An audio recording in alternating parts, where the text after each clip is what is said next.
need to go over here. Yay! Hi, everybody. Welcome back. Gotta adjust my face. Adjusting my face. Stand by. How's it going, everybody? Welcome back. Welcome back, Chillin Buildin. How the devil are you all? Happy Saturday. We're actually doing Chillin Buildin on a Saturday for once. That's novel. It's been a while. It's been a while.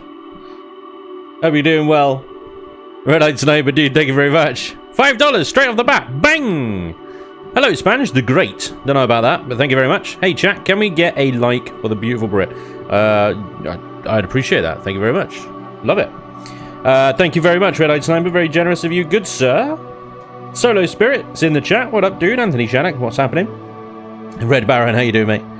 Papa, what's up? Hitwer, Cryptic, don't understand. Brett Stowers, yo, yo, yo. Gregory T, what up?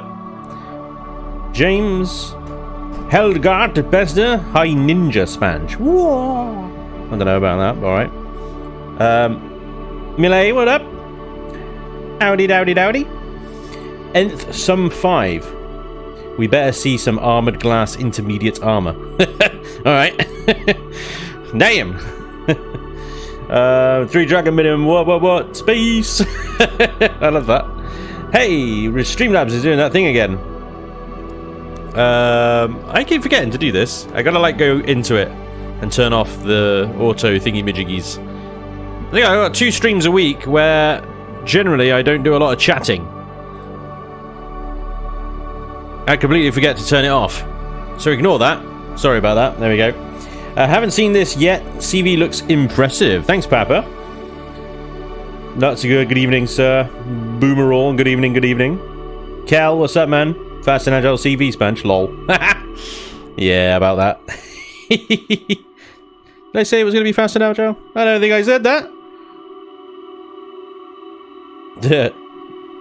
Something. Cool.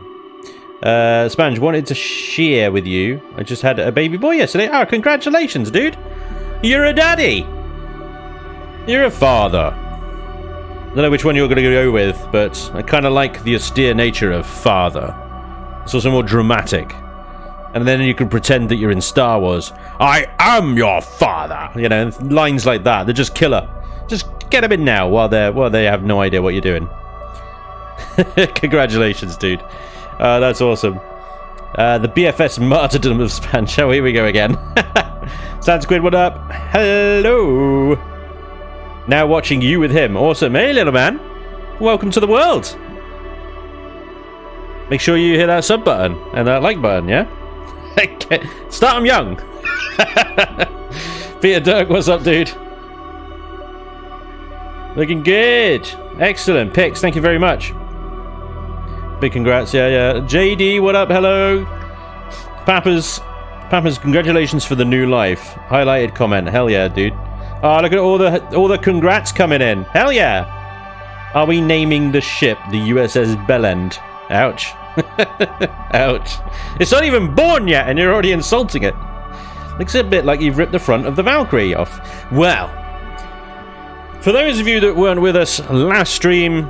Yes, there's a reason it looks like the Valkyrie, because I wanted to take the Ventress here and the Valkyrie here and make a baby of the two, basically. So I've taken, I mean, both are already inspired by the Star Trek, Star Wars, and Stargate universe, anyway. So I'm very much continuing that kind of popular sci-fi theme in the build here. And I want something, because there's a big, bloody big jump between a Ventress and a Valkyrie.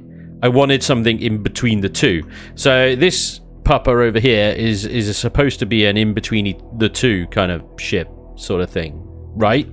Anyway, there's a lot of stuff I did last week that I really didn't like that I did. So I've kind of had a week to think about it now, and I've come up with some other. I don't want to change the entire ship. Some of the ship is absolutely fine, but there's a lot of stuff I don't like, right? I say, so I don't like this kind of whole top structure thing all the way down the side. I don't like this entire layer, basically. The nacelles, I want to redo them, which is funny because I spent pretty much the entire stream last week doing the nacelles. So I want to kind of sort them out. I want to do a little bit more flair. At the moment, this thing is like, considering that we've got these fancy slopes in Reforged Eden, the profile of this thing is very boring at the moment, and I want to give it a little bit more flair and style, okay? Apparently last week I had a very low amount of style and flair juices running, so yeah, I'm going to start with today's stream by basically undoing or ripping off half of what I did last stream and kind of redoing it. Sorry. It's the way it goes sometimes. Spanj, are we going with the V names for this ship? I call it the Viagra. Oh, man. I'm not sure you guys can be trusted to name anything anymore. What's your favorite space game? I'd have to say this one. I have 4,000 hours in this one. If I say any other game, it would probably be a lie. Looks a bit squarish. See? Boomerang, you got it. It is Reforged Eden. Yes, this is very much a Reforged build. So I don't know whether that's good for you or bad for you or whatever. Whatever it is, that's what it is. It's got very stiff competition.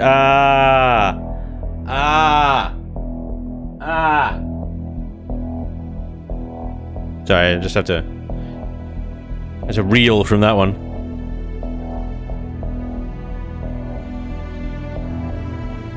Unbelievable. Drastic rebuild, but always worth it in the end. Yeah, I think so. I think so. I mean, we're going to do a lot of copy and paste because I'm not unhappy with the nacelles themselves per se. It's just where they are and stuff. So, and what I've done with them. I mean, there's this huge hunk of bit of metal here, which is just enormous and stupid. And that's another thing I want to do is change the entire hull from hardened steel to steel, so that we've got a light outer shell. And we can put some armor underneath it, like Xeno and stuff, that doesn't weigh as much. Because at the moment it's 14 kilotons, which is already a lot. So we're going to take the nacelle off. I'm in sort of, I haven't quite decided yet what I'm going to do with these nacelles. I think it was either Don or Hitsuju, I can't remember, one of the guys said I could double them up. I think it might have been Hit because he's got them doubled up on his Lightning. Like that kind of thing. Side by side, doubly nacelles. So I could bump them together like that. And then I might raise them up and move them slightly out a little bit. If I paste them there, I'm going to have to redo the little joiny bits in between, but that's fine. We can do that. No problemo. Gotten any battles in the IMR yet? Next week is a very battle-heavy week. Much space action is to come. I missed a spot. Did I miss a spot? Probably.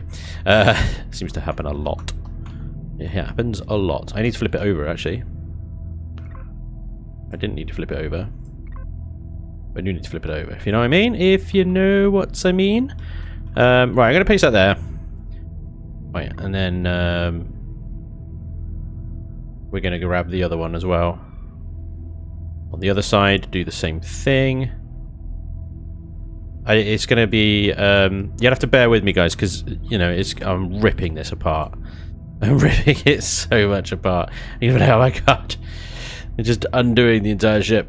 It's not that bad. It's not that bad. But, you know, it's still pretty freaking dramatic. Right. Base to move that over and up. Still pretty dramatic what we're going to be doing. Right, so I'm thinking we double a nacelle on a single line here, like this, okay, and it will figure out the middle bits in a second. Now, as for this section here and the equivalent over there, I'm just going to get rid of that completely. So, and I will figure out where the hell we're going to put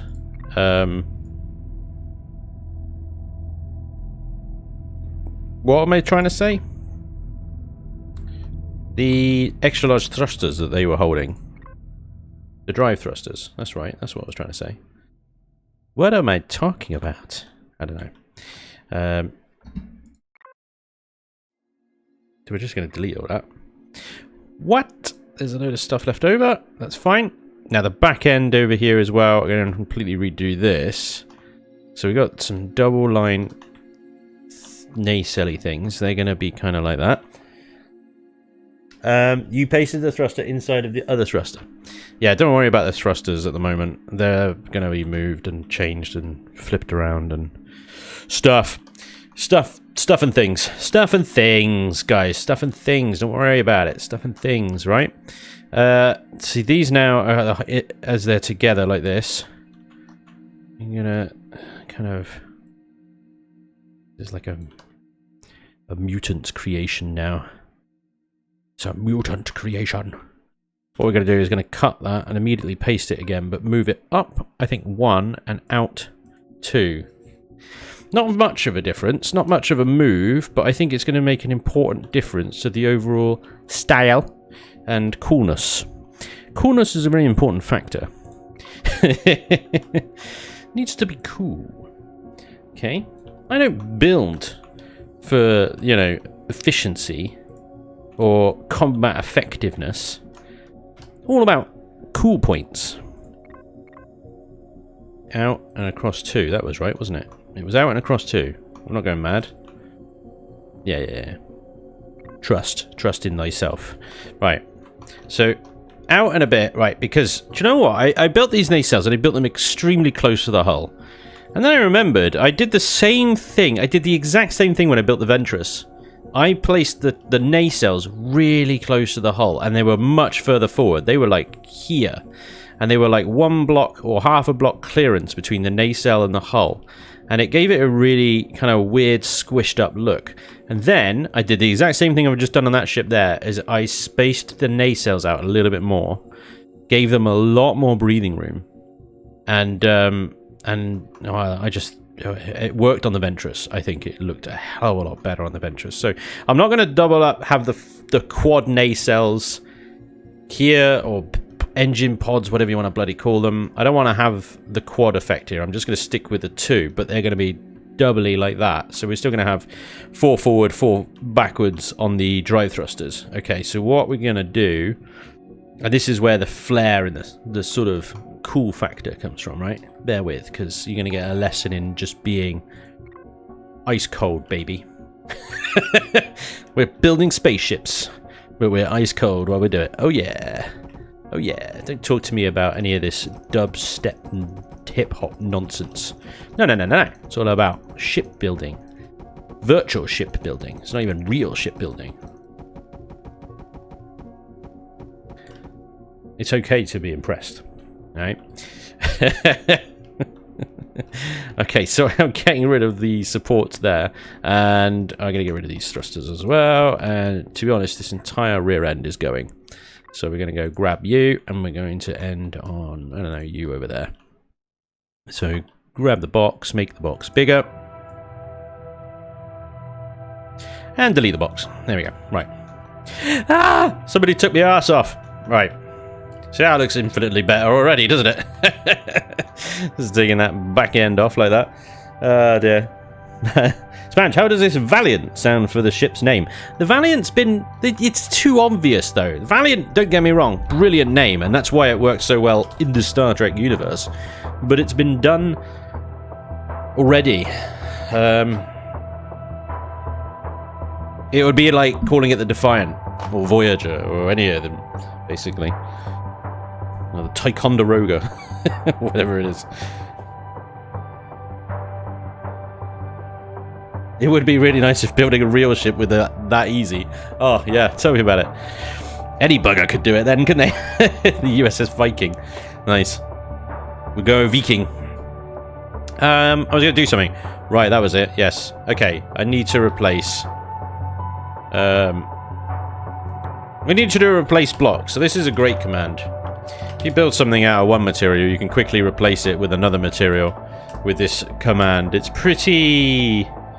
straightforward, although it's easy to get wrong. But don't worry if you get it wrong, because it just won't work.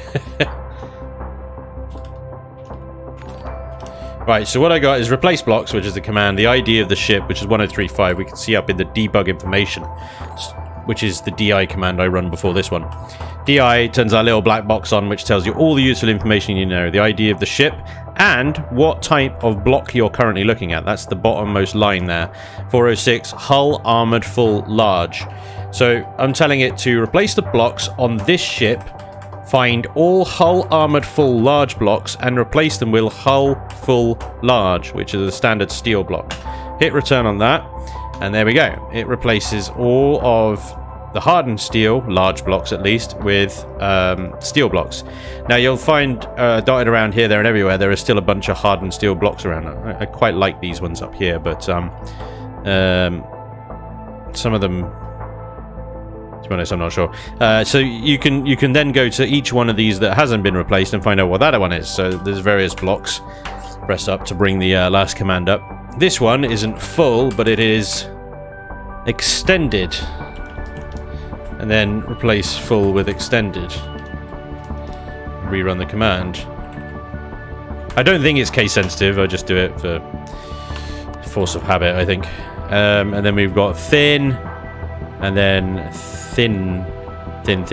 So we do the same thing again, but with thin instead of extended. We do thin, boom, and that replaces all of those. And then there might still be some loiterers around. Here we go, look. And these are extended large 2, just to be confusing. Extended large 2, extended large 2. Bingo. There we go. There might be some weird ones here and there. Extended large 5. Oh my god. So basically there's, I think 5 is as many as it goes up. I could be wrong, it could be 6, but essentially you just work your way through it until you've got them all. And then you've replaced everything on your ship from hardened steel or whatever it is.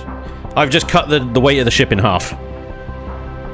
The ship is cut in half. There you go. It was 14 kilotons, now 7 kilotons. Right. So that's that. Sorry. What's been happening? 3 Dragon Minimum, dude, thank you very much for the bits. Nice Boy TV for the follow as well. Tho7H, thank you for being a member for 2 months. And David Martin, holy crap. $50 super chat. Thank you very much, David. That's amazing. Dude. That's super awesome. Well generous, sir. Thank you. That's incredible. I don't know what to say. Thank you very much. Whoop, whoop. That's pretty good. I like that. Right, Goddard, dude. Thanks for the sub. Rofalar, thanks for becoming a member, man. That's awesome. Papa, the 200 bits. Thank you, sir. He says, I learn something new every time I watch Chillin Buildin. Hell yeah, dude. I'm glad. Fluff for the bits as well. Evening, Spanj and chat. Good evening, Fluff. Welcome along. Shapitz, thank you very much for the sub as well. Awesome, guys. Nacelles, held on by magic and wishful thinking don't make sense. I'm not done. I'm not done. I love it. I love that you thought that I was finished. Finished. There you go. Oh, man. Right. So, we've replaced the hardened steel with regular steel because underneath the regular steel, I will have things like we got the Xeno here. I might even just replace the Xeno. I don't know. There's a lot going on. But anyway, I want to reframe the ship so that we've got a little bit more of what I wanted to get out of this. So let's reframe the ship and then I'll start correcting things like the Xeno on the nacelles. I think maybe is unnecessary. Right. So we've got a nice slope going on there. Now I could, I suppose, curve the living bejesus out of this. Curving it might be quite nice. You can do curves reasonably easy, and that might add a nice little... So we've got very triangular, angular things like that, so you can get quite a nice kind of contrast going on in shape world if you just slap on a bit of curviness. Use with caution though, because you can overdo it very easily.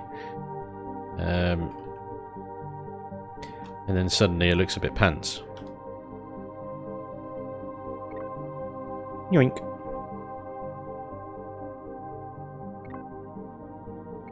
Right, so if we want to do some curviness, right, we start off with this one.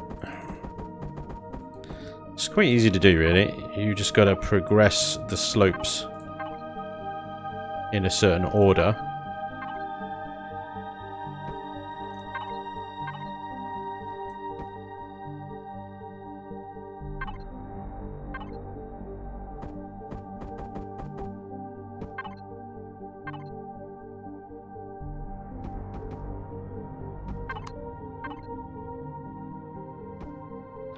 Right. So that's kind of, looking from there, that's kind of rounded like that. And then we bring it back again. Then we do the reverse. Come on, behave. The reverse order. Papa, thanks, man. Awesome. So do that again. We're going back the other way.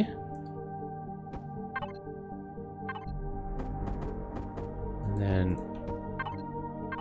and there we go. We've got kind of like a... oh, God damn it. Yeah, we've got a curve, like, that way. And there you go. So, silky kind of curviness going on. Now, is that out far enough? I kind of wanted this to come in a bit more than it has. Yeah, because I wanted to kind of... well, that's... Ooh.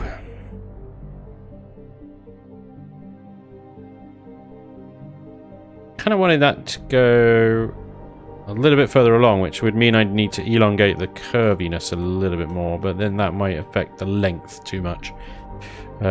See, I wanted this bit here to be kind of more over here, in line with this kind of middle hull section thing. Because what I'm going to do is I'm going to bring so the base of this hull section here up in a sort of diagonal sense above this nacelle and create a wing going over the top of these two nacelles, connecting them over the top. As an example, in Star Trek, Akira class, I think it is. If you look up the Akira class, the nacelles are above, I believe, if I remember correctly, they're above the saucer section and they're joined by a wing that connects the two over the top. It looks very cool. It's a very cool ship. So I want to do something like that, basically. But obviously the Akira class, this sweeps in a lot more and goes up. Something like a sport spoiler in a car. Yeah, you got it. Good evening, Rabsonic. Baba, thanks for the bits, man. 500 bits. He says, take all the rest of my bits for the hype train. Thank you, sir. Very cool. Hey, yeah, level 2 hype train going on over on Twitch. Love that. Akin Tyke, thank you very much for the 17 months resub. That's very cool as well. And Horizon Zero Dawn 3, thanks for the follow. Cool. Very nice. The block count is going to be big. Yeah, I was thinking about that as well, and I was thinking of maybe ways of slimming it using almost like a trussing technique, so it's not a solid mass. It's kind of broken up, so it looks a little bit more lightweight. But yes, you're right. That any kind of flair and style like that, where you go outside of just a brick, basically, you're going to massively increase the block count in order to create whatever shapes, styles, things that you want to do. That is just part of it, really. Right, so I'm going to just redo this slope real quick because I want it to come out a little bit further than where it is, so it's just going to have to elongate it, basically. Right, which is fine because we just basically continue from there. Another, I don't know. Let's double it up. Let's double it up. So we wanted to go past basically twice out as far as it did. So in that case, we'll have 1, and then 2, and then maybe we'll do a third as well. And this is a big slab of hull here. So I mean, you know, this is a big main hull. So we might, well, I'm definitely going to be eating into this later to kind of break it up and texture it up a little bit more. And then we do another 4 blocks of this.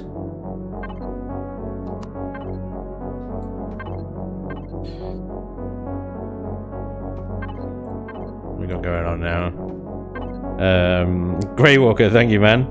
Thanks for the bits, man. He says, amazing in all you do for the community. We watch and learn. Ah, thanks, man. That's awesome. Yeah.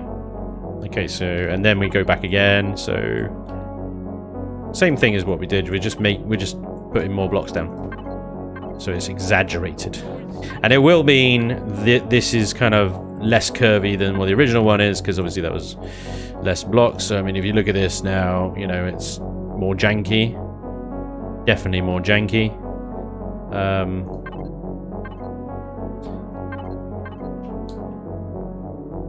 Right, okay, that's more in line.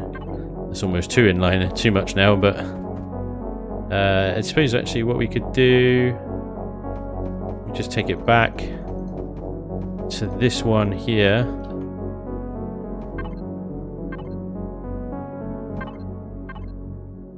And there we go. We'll just end it there. Yeah, that's better. That's more like it. Right, so we haven't got a lot of nacelle, but I think we can maybe move it back a bit if we need to. Okay, so this is going to come back. I don't know. Come on, drag, you freaking drag. Ah! Thank you. Right. It's going to come back to, I don't know, about there-ish or something. There-ish. There-ish. Yeah, that's good. There-ish, yeah.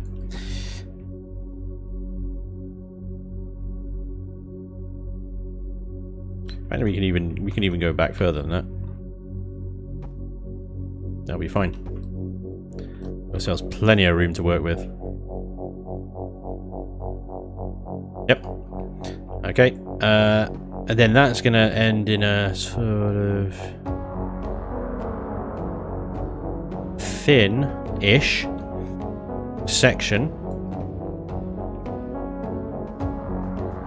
of hull.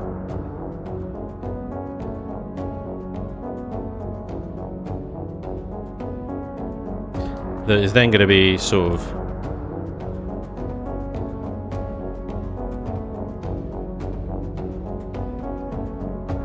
squared off.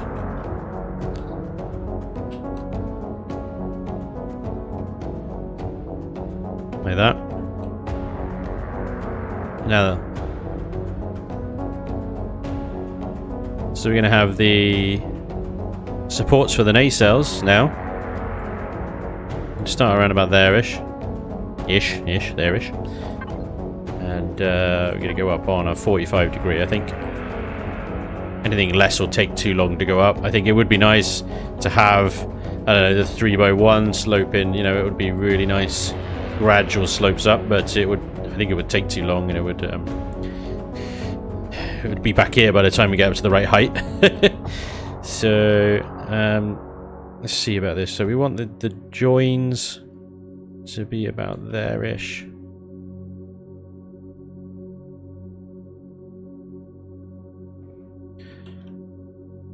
The front of that join, I don't know. How big should this wing be? That's the other question, is like what's going to look flimsy, what's going to look strong.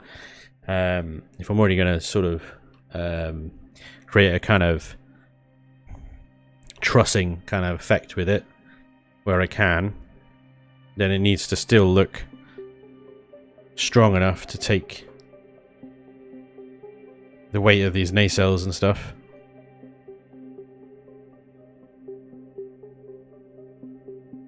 So that's the kind of height that the wing needs to get to. That's quite a distance. Okay.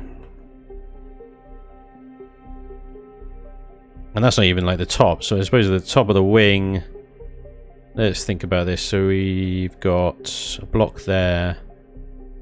We could join it at the block lower than that, but then that doesn't give us a lot of room. Okay, so if we say that's the bottom, that's the top, and then we've got a 3-block wing, which I'll streamline, don't worry. I'll streamline that. I'll get some curvature going in here so it looks like it's maybe curving forwards, joining the nacelle up. And then maybe we can get some kind of weapons pod in the middle of it, or something. Torpedo launchers. Hey Spanj, what were you watching you build? The Black Pearl? That would be cool. That would be cool. I had a thought the other day of like a dread pirate ship that had like a big skull on the front and was like kind of like your Warhammer battleship, like a Space Marine ship or something like that. It looked like a freaking flying cathedral. Put some sledgehammers in there. Love to, except they're exclusive to SVs, aren't they? Bastards. Fits in the Akira class. There you go. There you go. That's what we want. Right. So now we need. So that's the top, which means that this needs to start coming down. Whew. Unless, I might need to base it, you know, on. Well, like I said, I can move the nacelles back because they aren't quite forward, really. I can move them back. Okay. Let's build the ramp up because I think that's going to dictate a lot of where this all goes. Because I want the ramp to start, I don't know, around about here-ish, I think. We've also got to consider that this top hull, which I have no idea what it's going to look like at the moment, is going to come back quite a way and then slope back down again. So it could start these fins. Say at a raised position. If we say that's the highest point of the drag, you bastard, drag. Come on. What's wrong with you? Thank you. Bloody hell. This bug is getting more and more annoying. Elian, fix your shit. So if that comes down back to about there, now it's not doing it. No hands. Look, Mum, no hands. I've dragged the block out. No hands. What's going on here? So, come on, please, just drag the frickin' blocks. Oh my god. Thank you. Alright. It comes back here. So that sloping is now not so pronounced, is it? It's going to be significant enough. I think it's better coming up from there than it is maybe. Oh, I don't know. This is a tricky. If it comes from there, it's going to have to be pretty steep and very long. Oui. If it comes from there, it's not quite as steep, not nearly as long. Haha. Okay.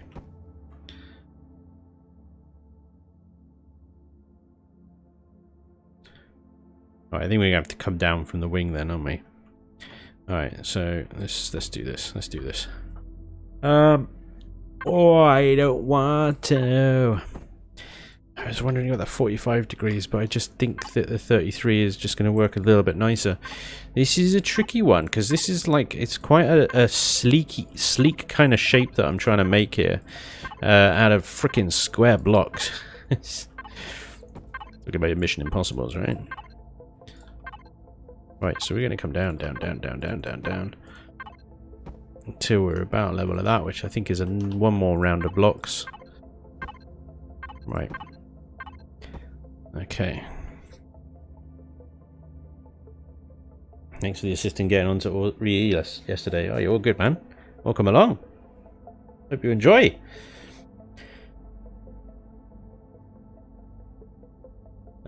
Hey Spanj, I think you should start your own faction on a random public server and see how far you get to with your viewers.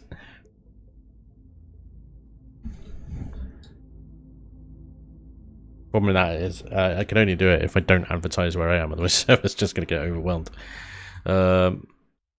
Yeah. That could be fun. That could be fun, I'll admit. Right, let's do this one more. And then I'm going to curve the edges around, I think.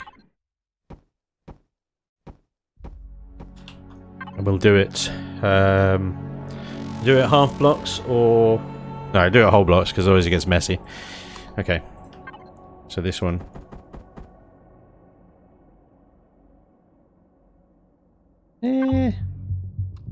Actually, yeah, let's do it this one.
Persistence, Snafu, thanks for the follow. Legend Riznal, thanks for the follow as well. And the Red Eye Sniper, thank you for gifting a sub to Rooknoob. Very kind of you, sir. Trips me out how well you know the blocks. You're like looking for half a second. I'm searching for 2 minutes sometimes. Yeah, it takes practice. Yeah, it takes a lot of practice. Don't worry about it. Do not worry about it. The blocks will come to you when they're ready.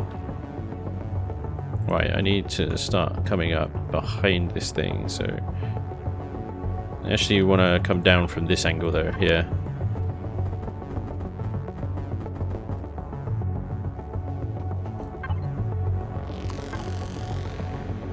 I have a sort of almost a muscle memory at this point of where the blocks are.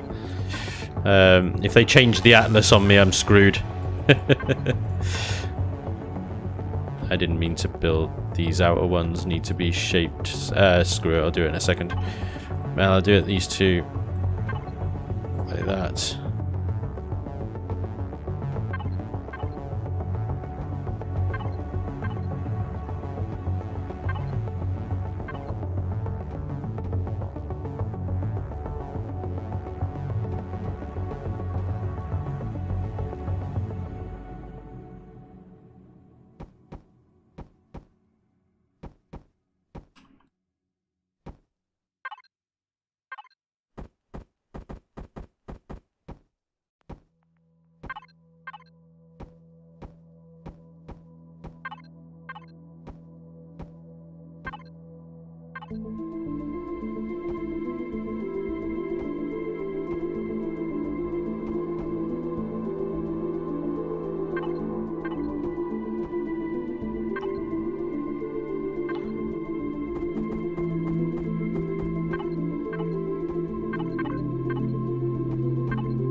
What is up with that?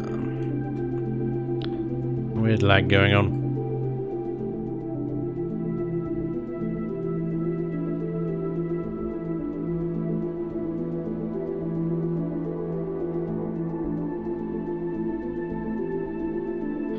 Okay.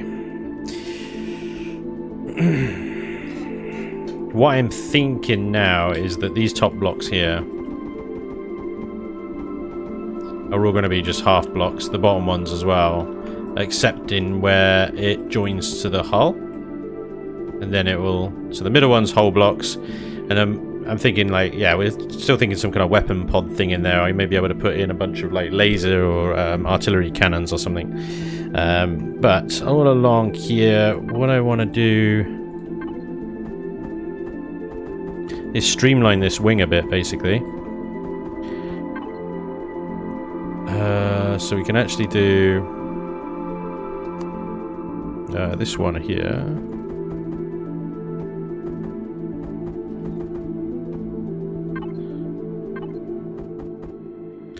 You get that along to there and that along to there.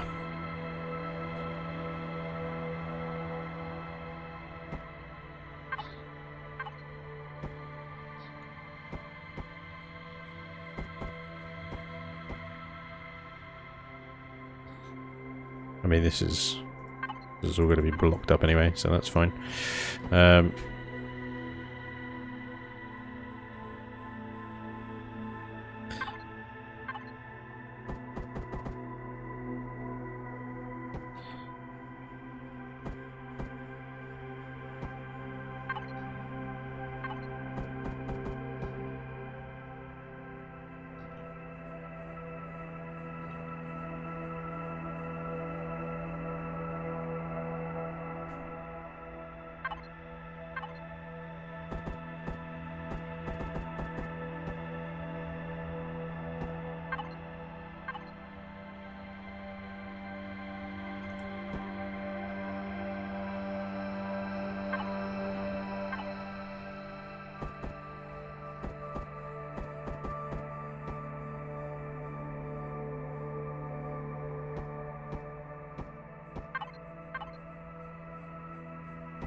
I was thinking about curving that forward, wasn't I?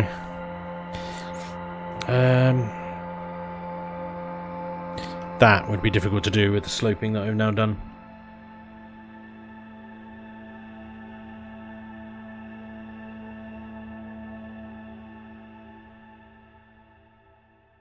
Difficult. Would it be?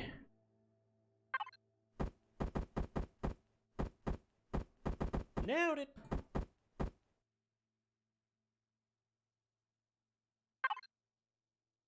Would it be?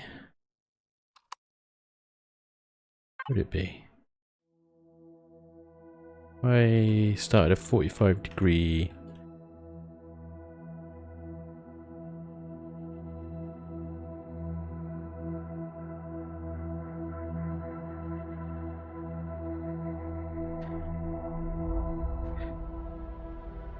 Gigan Goggin, thanks for the sub. Great name. Love that. Chat, catch up. Why the Xenoblocks? Why the Xenoblocks?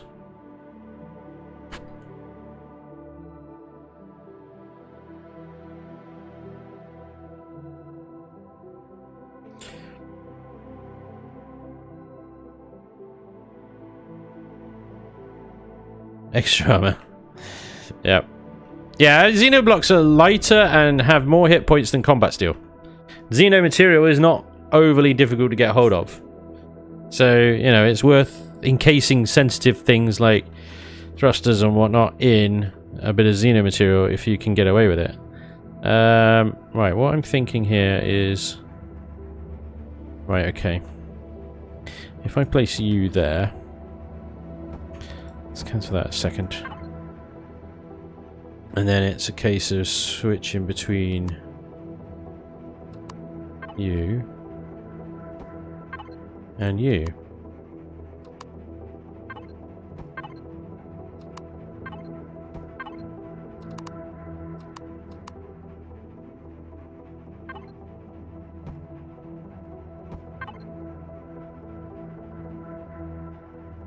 Which is a really irritating 2 blocks to switch between, but...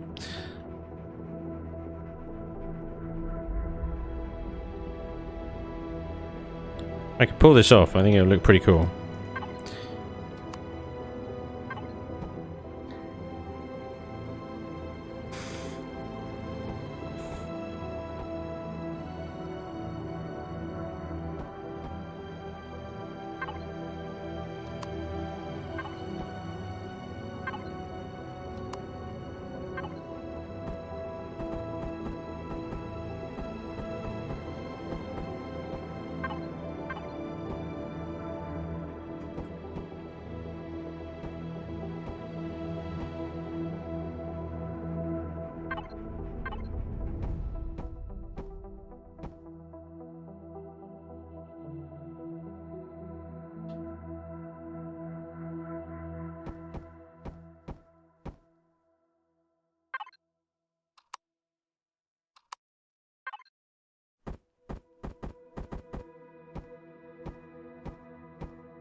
Well, that got a lot thinner very quickly, didn't it?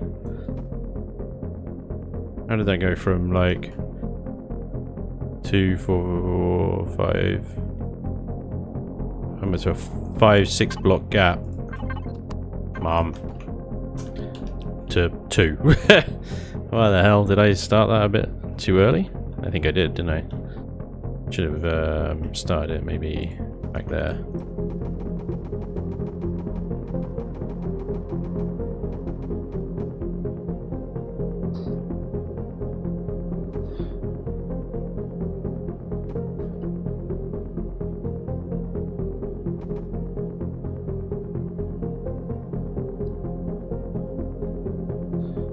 That should be not curving at all. That should be basically ending about, I don't know, down here somewhere with a bit of sloping. Okay. Well, I need to get rid of this slot on the top here. This is going to cause trouble.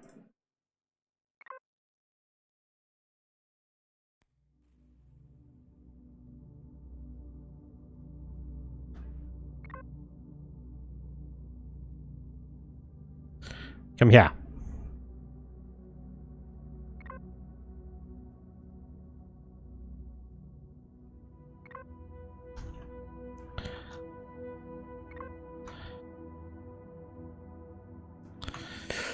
Sorry. What's going on? Only need on planets for gravity testing. What? It's generally advisable to build everything in orbit unless you're building to a specific terrain on the planet. Yep. I'd agree with that. I build hover vessels on planets. I put them in little kind of frames though, so they don't fall over. When I have to switch between blocked in a set, I grab multiple stacks and program each stack by selecting the block. Then I just switch between them in the tilt bar with the mouse wheel. That's kind of like, yeah, you do it in 7 days, isn't it? Don't recognize this music track, almost like Techno Oompa Loompa Willy Wonka. That is all like, you know, it's part of the Imperium soundtrack, dude. Hey, David Martin's back. Holy crap, he's that's another dude, thank you very much. There's another $50 super chat. Man, that's awesome. What? Is that an emoji? Or is that just your description of what you believe is going on? I don't know. That's awesome, David. Thank you very much. That's incredibly generous. JD's like, this guy must be rich. He's rich, guys. Where's Lainey? We need her. We need her. We need her. We're rich. Wow, David. Thank you very much. That's incredibly generous, dude. I really appreciate it. Thank you. Wow. I don't know what to do. Took minutes to build, but I believe I finally managed to build a tiny capital ship with jump and shield capabilities. Nice, nice, nice. Well done. Simon, I'm trying to remake the Dolphin from Elite Dangerous SE. It's classified as a small ship in ED, but it's really big for a small ship. It's pretty difficult, I gotta say. Try it as a CV. Just forget the scaling, just build it as a CV. Spanj, will this ship be able to fit RASP? Yes, I have already, in fact, tested the hangar bay, because I have my RASP and FAR SV measuring sticks here, two abnormally big and oddly shaped SVs in their own unique way. Into the forward hangar bay here, these doors, I had to use the blast doors because the hangar doors were just being stupid. They're just stupid size and shape. It was making it a bloody nightmare. So yeah, it will. Yeah, it will. Yeah, it will. Yeah, it will. Yeah, totally will. Yeah. Yep. Anyway, I don't know why I deleted that block. That was weird. I kind of, what do I need to do around here? What do I need to do? I need to kind of... Oh, I got my symmetry up. Yep. What I need to do is sort of bring the kind of nacelle scaffoldy bit, I guess, into alignment here.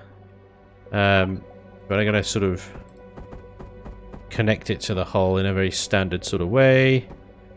With that, what is that, 2 block clearance? Yep, so that needs to end there. And then we bring it down. And then we've got this weird half block business going on here. So,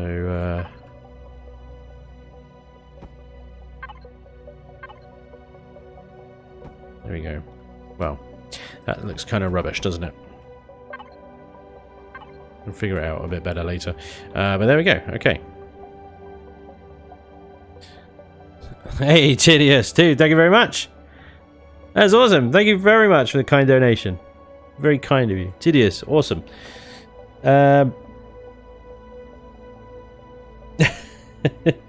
Blakeney, Brias, what's up, dude? Welcome along. Julio Caesar. Yeah, Brazil. Whoop whoop. Oh, chat went well quick. I missed a bunch. $1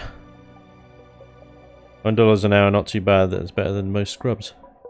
Ooh, that is pretty tidy, actually. Very, very unusual, though. Very unusual.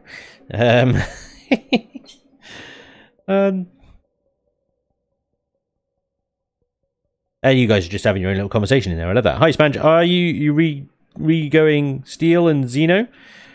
Yeah. So outer hull steel, and then I'll put some Xeno around the sensitive bits. Like the bits that are going to be shot. I'll put some Xeno around it.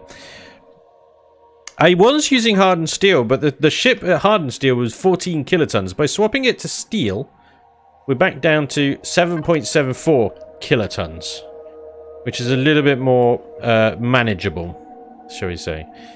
So yeah, that was you're absolutely right. We were going with hardened steel for a little while, but not anymore.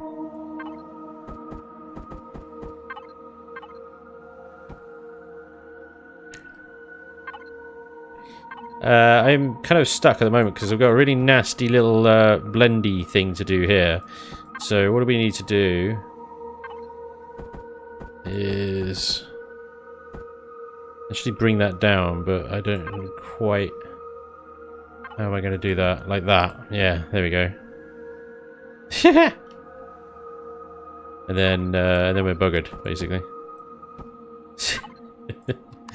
And then we're buggered because we've got weird lumpiness. Look at the weird lumpiness now.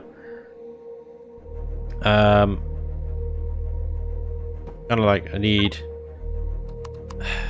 that one, but that stops halfway up. I don't think that exists. In fact, I'm pretty 99% sure it doesn't exist. There's always that one. Oh, that's weird. When I generally run into a problem like this, I like to call on a lovely little technique called pipe it. Just pipe it. Just pipe it. It'll be fine. Essentially what I need to do here is connect these nacelles to the words, trying to think too much about one thing and not the other, and oh my god.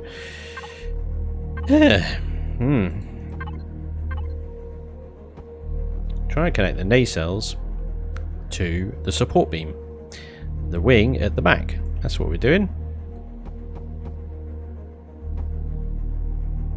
More blocks, please, Susan.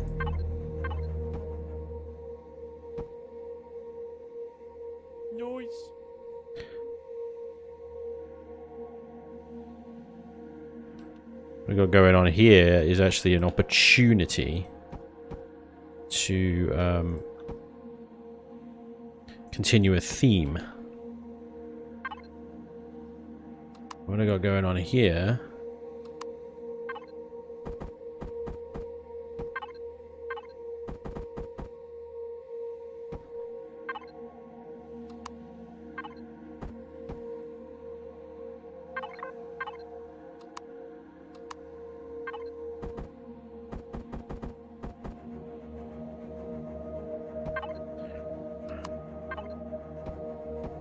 Hey.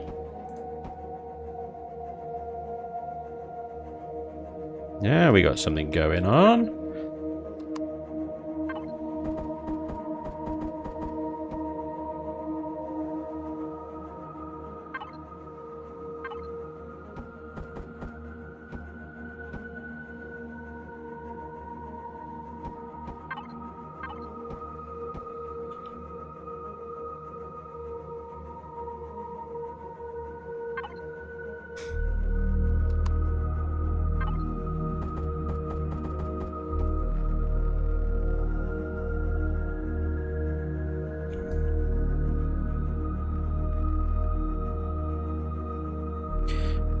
Spanj, YouTube says playing Space Engineers. It's because YouTube is stupid. Cut! Corner C should work with that set of shapes. Thanks, Baron. A Xeno around the sensitive bits. That'll be the NSFW version of a facehugger. Weird. With which key do you delete the block without using the multi-tool? Can you show? Is delete. Shift. Shift, my friend. Shift, shift, shift, shift, shift, shift, shift. Shifty, shift, shift, shift, shift. And right click. Yeah, that's the important bit to remember. Shift, right click. You have to have a block in your hand as well. That always helps as well. So with a block selected, like this, hold shift, and then right click the mouse over the block you want to delete. And hey presto, it is gone.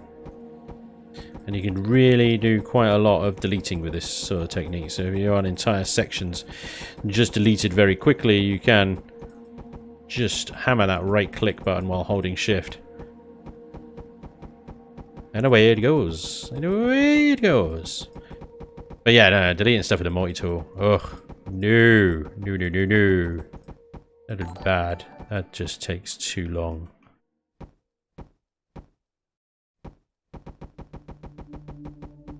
Yay! Doink! Oh, doink! There we go. Right. I gotta redo these engine things so that they kind of marry up a little bit better. Right, I'm getting distracted because this bit is actually really difficult because I don't want it to look fat. And it's gonna look fat. So I think I need to go back 2 blocks there. I'm doing this by eye. There's probably a way to calculate it, but I don't know. I don't know what I'm doing. We're going to go across and hope that we're not too thin, and then proportionately we look good. That's the key.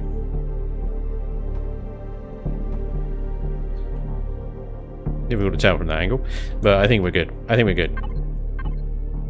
Boink, boink, boink, boink, boink. That's my new place block sound effect. Boink. Elion, please add.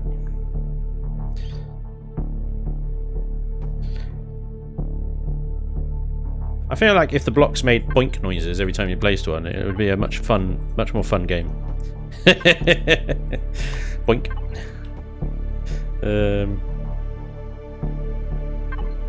If you disagree with me, then you're wrong. Yes. You're wrong.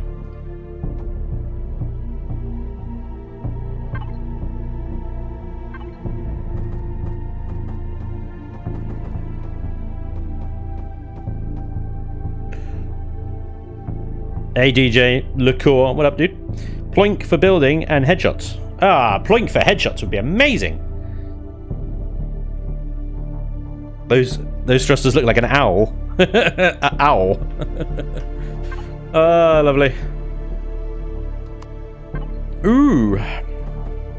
What should I say? Ooh, ooh. Ooh, ooh. Look, hardened steel has survived. A large 3. Extended large 3. There we go. Still frickin' replacing blocks. Alright. Large 3 has been eradicated. Eradicated!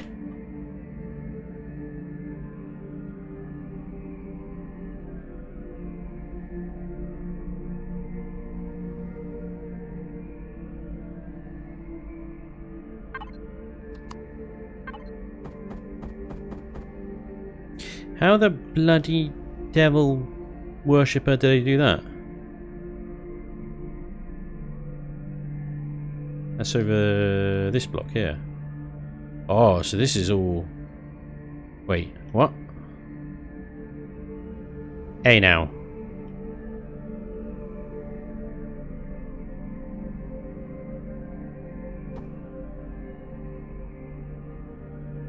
Oh yeah. I see now. I see now. Right, you start there. That's where you start. Sunshine. Okay.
All this probably could be done in plastic.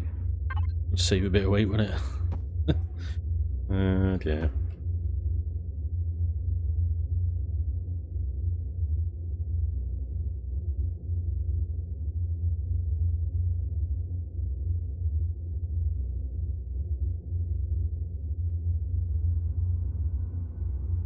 It's kind of looking sick though, right?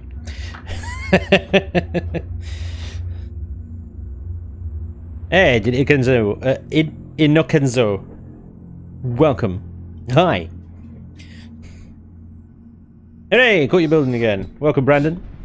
Spanj, say hi to my friends. You're on the big screen as we're chilling and drinking tea and some chips. Omar. Hello, everybody. Welcome to Chillin Buildin. Omar, you absolute legend. Popping me on the big screen. What kind of chips? What kind of chips? I want to know. What flavors? Let's get a debate going. What's the best chip flavor, huh? There's no better way to divide a chat than to discuss chip flavors. And also, we call them crisps.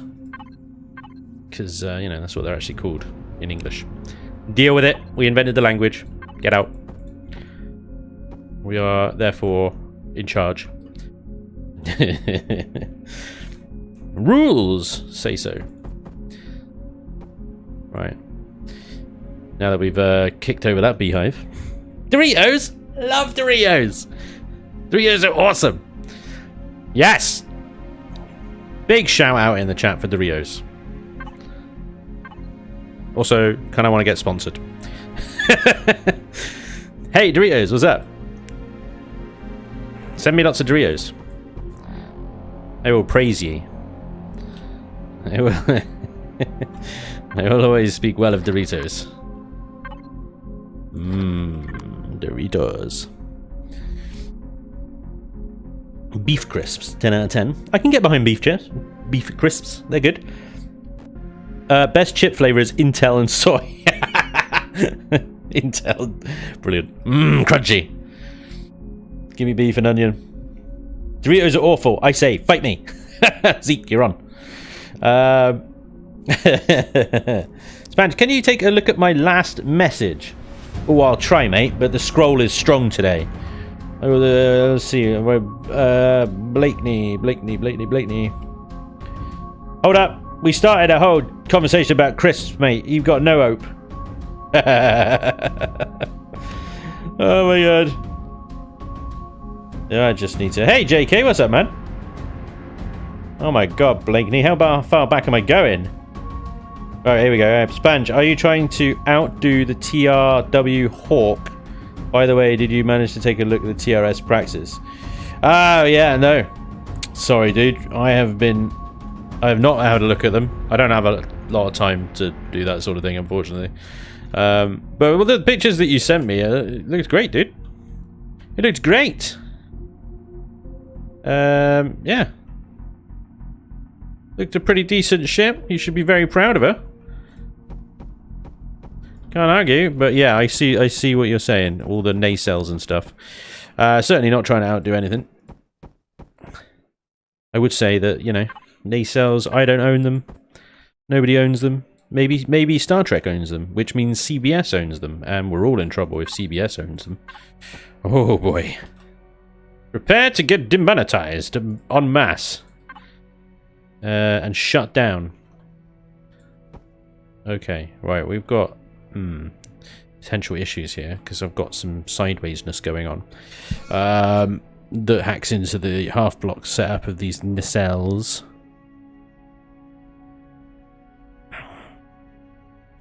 Monster Munch, beef all the way. I can get behind Monster Munch. I don't care that they're for kids, alright? They are an excellent crisp. And they're just fun. They are great fun. Can't argue with Monster Munch. Can't argue with that. Absolutely cannot argue with Monster Munch.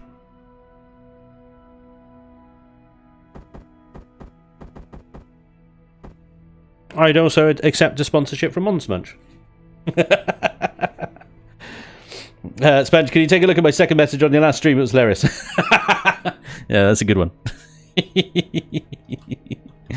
Yeah, alright. Let's shut that down, shall we? Alright. Damn. Okay, I need to do something here, and I'm not quite sure what I can do. I can change the sloping depth. It's weird because I kind of want the half slope, but I need the whole block, so I don't have things that do that. I don't have blocks that do that. Yeah, that would be cool, but nay. Have that one. That one could be interesting. Hold up. No, that's not interesting. That just doesn't work. I mean, it's a cool idea. As blocks go. It ain't right, though. It ain't right, folks. Right? Yeah, I think I might need to go with these ones. Right, okay. New plan. New plan, Batman. At least while they're sort of joining with the hull, I suppose. It's again, it's really tricky because this is all half blockage. This is all half blockingness. Darn it!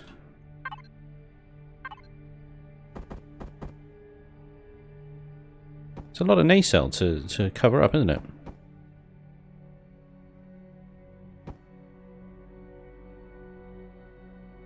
You might just have to accept the fact that that is going to be a bit awkward. It's going to be a bit awkward, isn't it?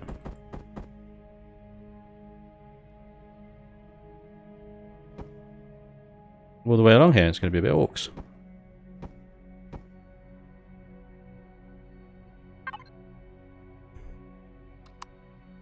Oh no.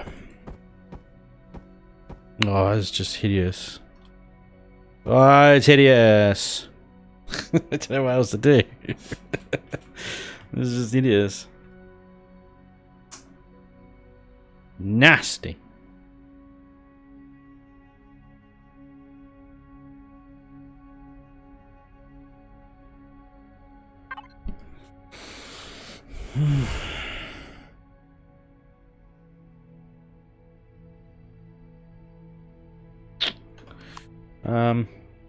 Spanj, Jane Randolph lose to cause so many talentless builders. I should really try to build myself other than flying bricks.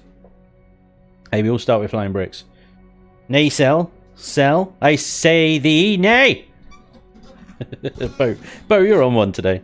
Walker's tomato ketchup crisps. Get out. Get out. What is wrong with you?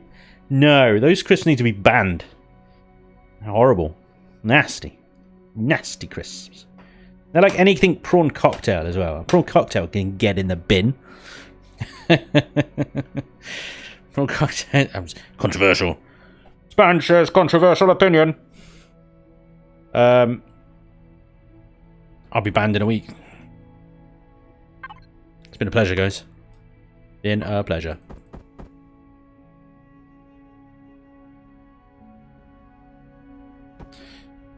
Flying bricks for the win. Hell yeah. Could we mod in new block shapes if we wanted to? Yes, because Vermilion has done it. There you go, look. There's one that doesn't exist in the game. The only problem is he's created it as its own block. So it has its own block identity. It's not part of the block atlas, which is the right click here. To do this, no, you can't mod this. I think this is stuck in Elion's land. You're saying chips wrong. No, you're saying crisps wrong. My in-game CV has 75 million CPU though. That's a lot of CPU. That is a lot of that is how many quantum cores? I don't even want to try and calculate that. That's a ridiculous number of quantum cores. Nobody needs that many quantum cores. Why have you made so many quantum cores? Why do I keep saying quantum cores? Quantum cores. Anyway. I'm stuck. Somebody help me. This is hideous. I'm gonna have to do something else here. I don't know how to. I don't know what to. What am I gonna do? What am I gonna do? What I want is that, but you know, cut off halfway down. That just doesn't exist. You got these funky, half-baked ones here, but none of them have that kind of cut corner. That would be lovely. That would be lovely. Elion, please add. Yeah. Elion, please do something. Give me some new blocks, please. On that one, but you know, flat halfway down. That'd be lovely. You know, I wouldn't have weirdness going on with these ARF blocks.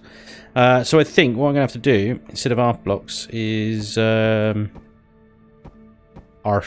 blocks, mate. ARF blocks, yeah.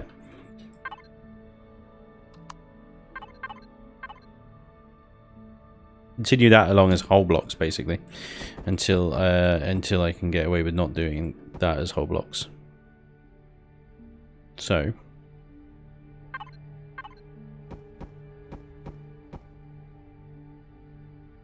break that along to there, like that. Oh, boo.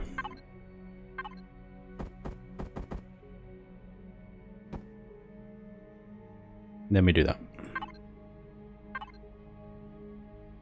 And it totally sucks. Totally sucks.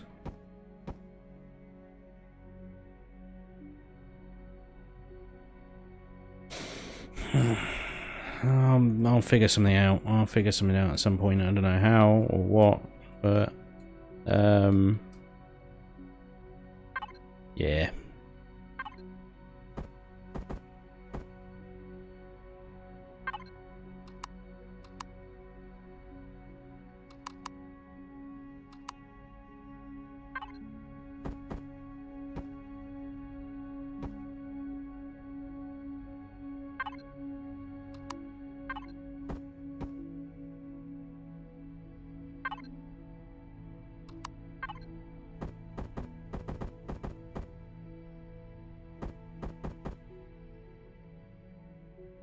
It's all inverted and stuff. It's all upside down the wrong way. It's all going wibbly wobbly. Corner block, first page will fix that. This? Nothing will fix this. Corner block, first page. Corner block, first page. Me, boy. Which one? Many corner blocks. That one?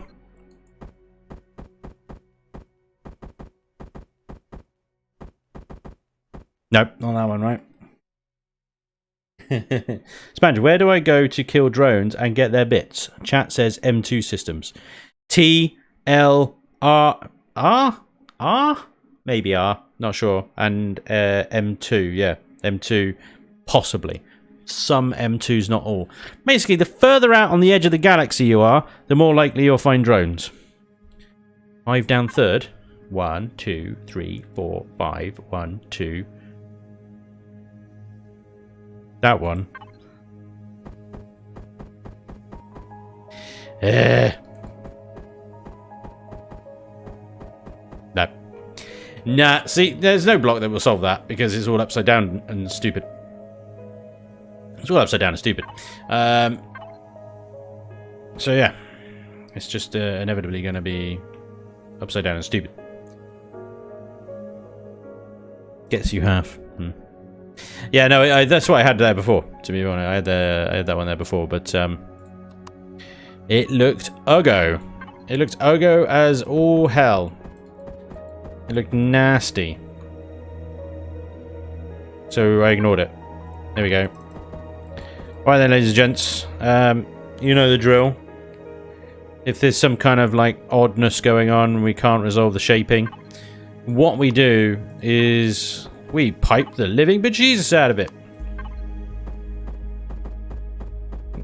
This is the Spanj method of solving ugly ass shaping dilemmas. We get a nice little U-ring going on. There you go. Ugly ass shaping dilemma sorted. Right.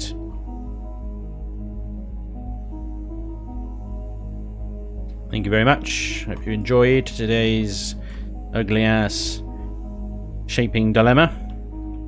We are moving on.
No, come on, behave. There, thank you.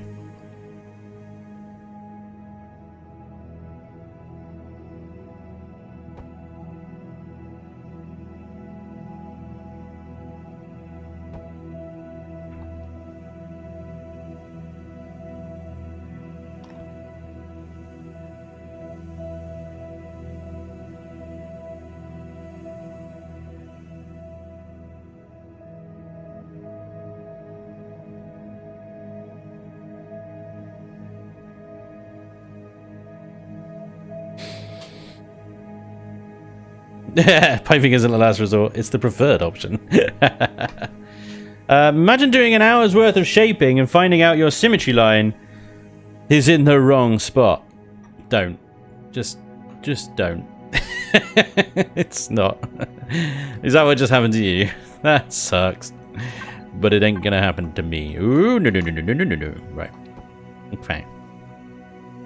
Okie dokie. Right, we got, let's fill that in. There we go. Okay. Right then.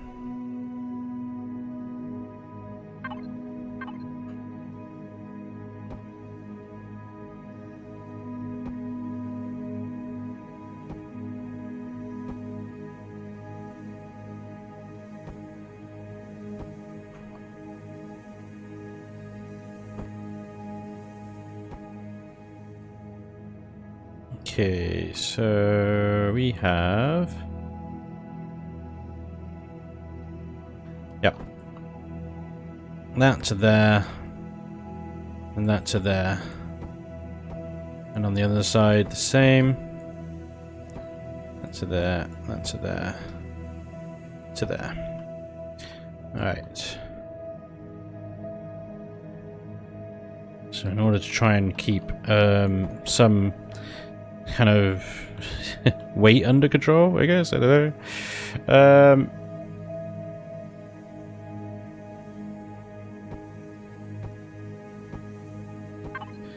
Don't know if this is going to work or not, but we'll try it.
Hey Monko, thank you very much for the £20. He said, cheers for all that you do. T-shirt and pillow are on their way. Woohoo! Hey, nice! Awesome! You got some merch! Hell yeah, dude. I hope you enjoy it. I hope you like it. Thank you very much for the £20. That's very, very kind of you. Awesome. Thank you, sir. Put an armored door in the middle. Yeah. Trying to think whether something like this will actually work or not. I don't think it will.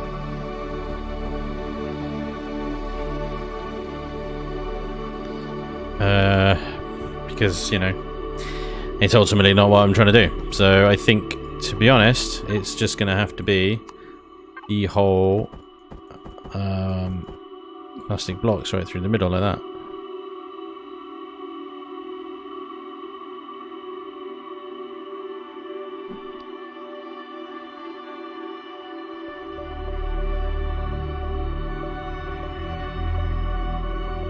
The other option is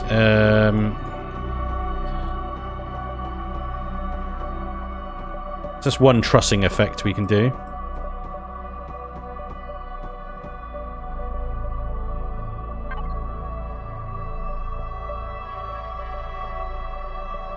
The other option is we do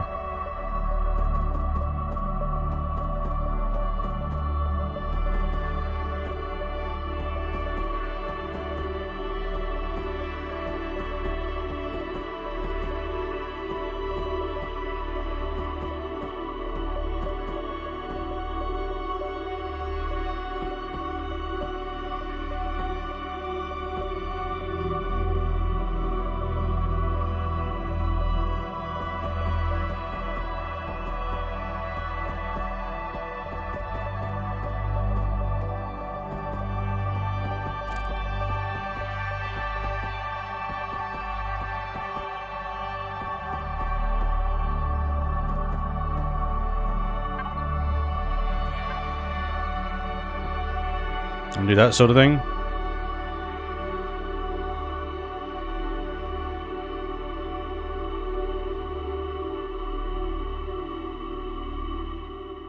And then you might be like, let's take these ones out actually.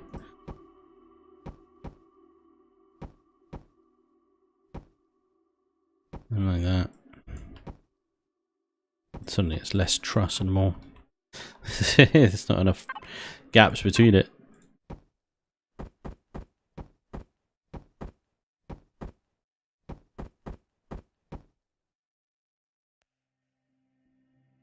Yeah, got too much going on here.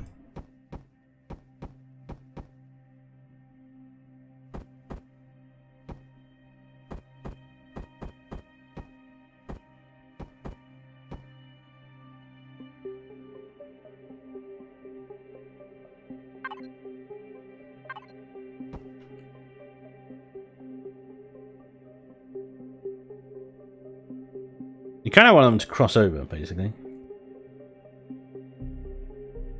Heavy glass and lighting.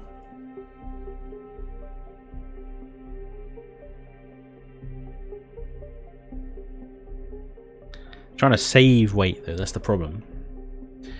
Heavy glass isn't massively heavy, in fairness, but yeah.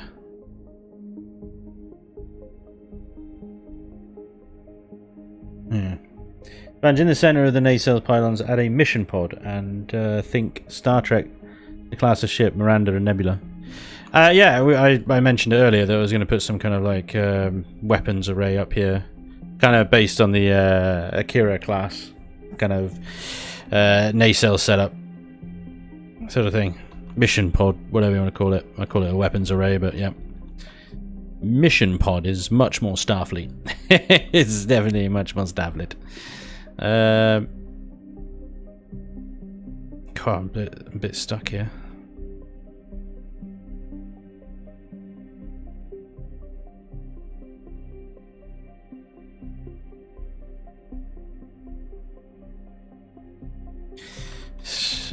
Kind of.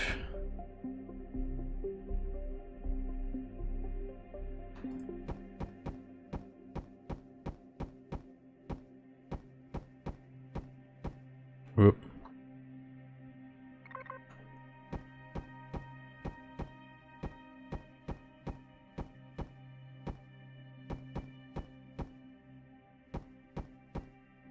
What I might need to do is draw a line in the middle, and then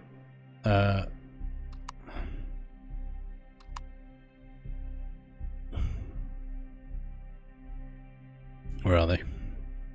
There they are.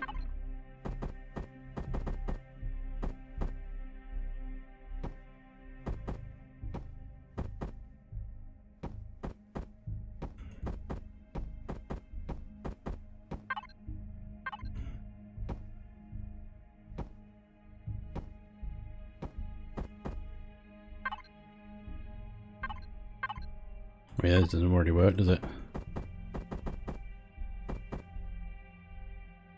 Oh, I've done this the wrong way around. Yep.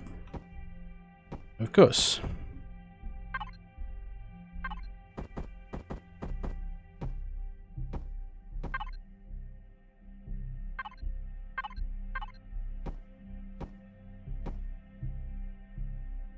And then do it the other direction over here.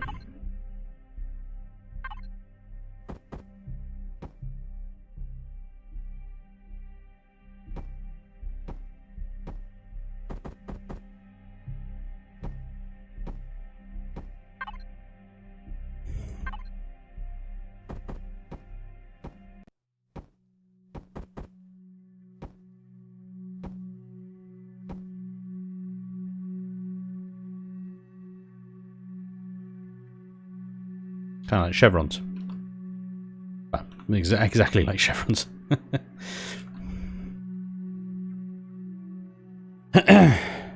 Don't do other direction, just offset it slightly.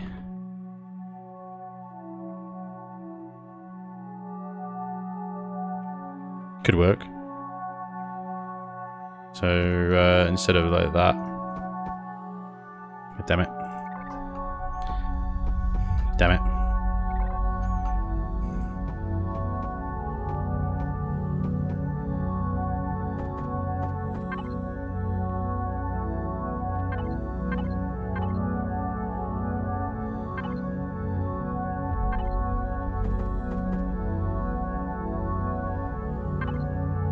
So we start with a one like that there.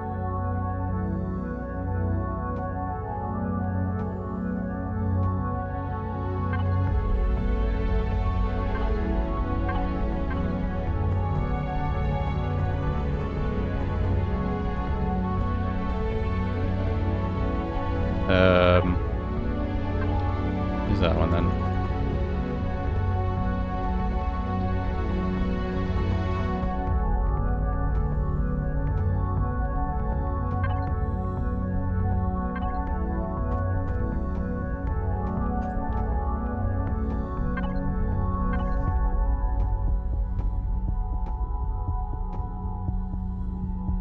Kind of like that. Kind of cool. A layer of glowies under, that would look good.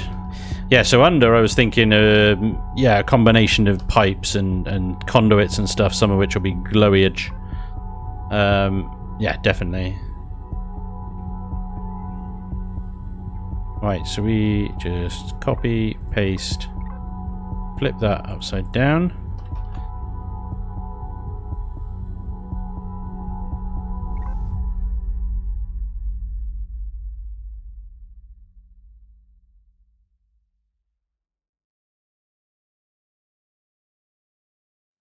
Paste.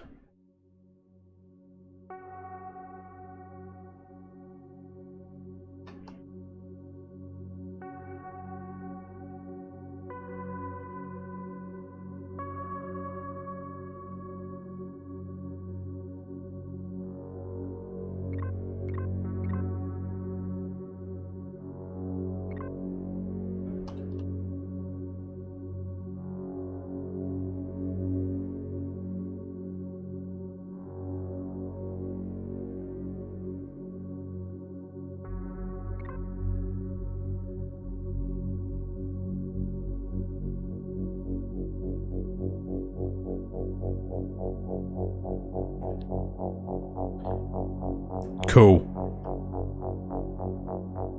Cool. Alright. So yeah, we'll have we have a wall here. We've also got the wall over there as well. Have some pipes. Obviously.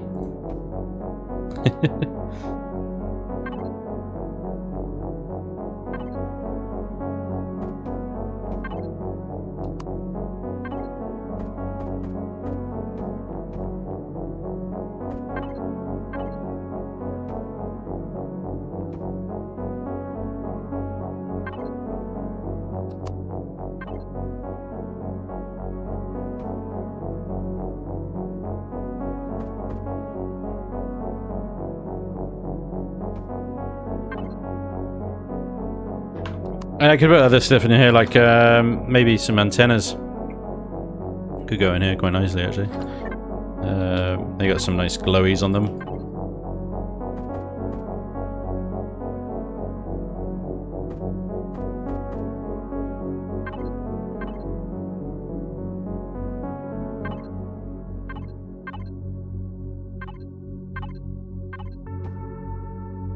Look at that. Perfect fit. Can't really see it, but you know, it's there.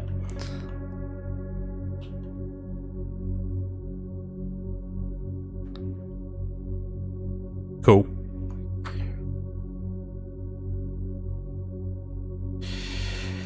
Right, so we want some kind of mission pod or weapons array, whatever we want to call it, out on the middle of this wing.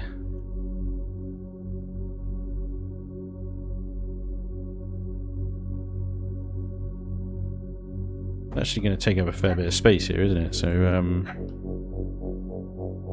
want to kind of streamline it a little bit. But let's give it, say, 1, 2.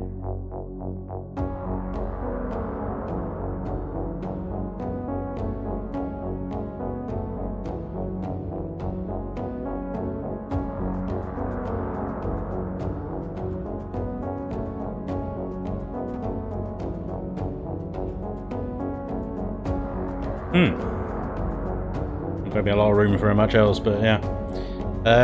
Never heard from or about Gerald. Does he ever give you input on the designs?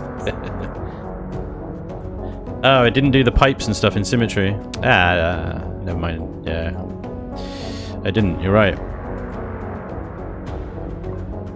It's easily rectified.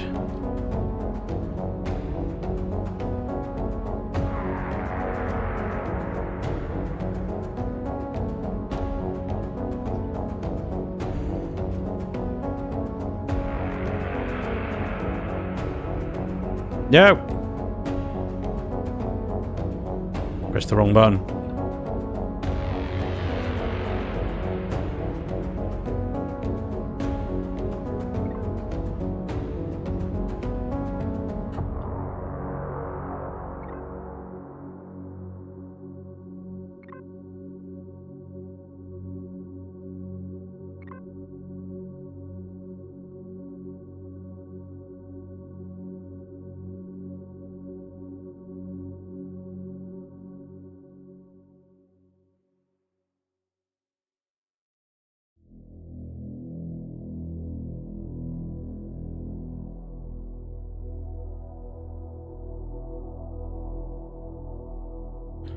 Seem right.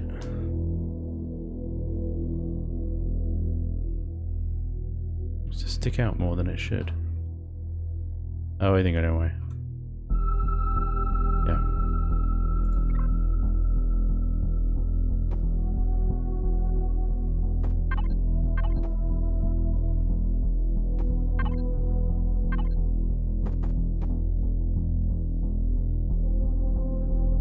There we go.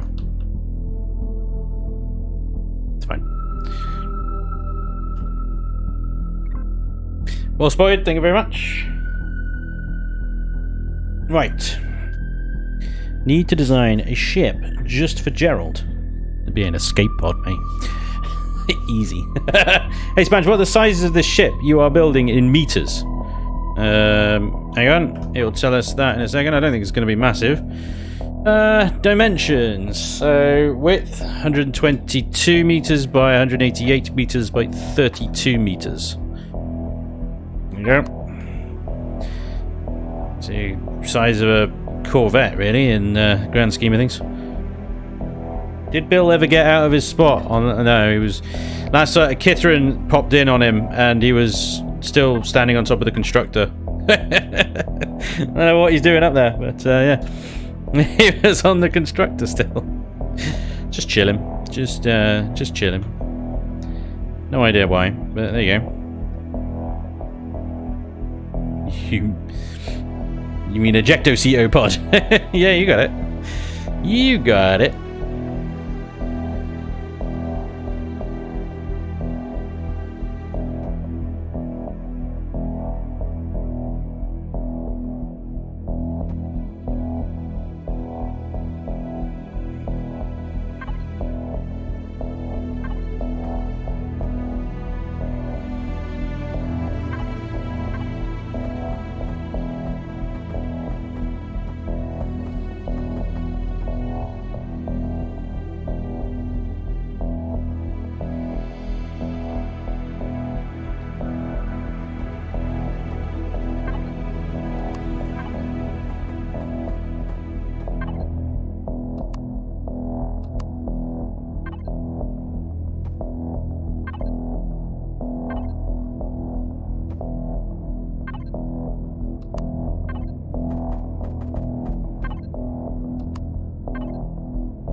Bill needs to be on a ship better than Gerald. I can't move Bill. I can't pick him up.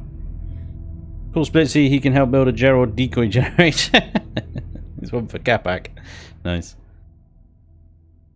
Andrew Buchanan, welcome along, dude. Omar, good evening. Omar, you've been here all along. I was saying good evening to you. You're saying good evening to Andrew. You still got the chips going, Omar? What is the law explaining for dancing ladies reducing CPU usage on the CV? It's a morale improvement that overall improves crew productivity.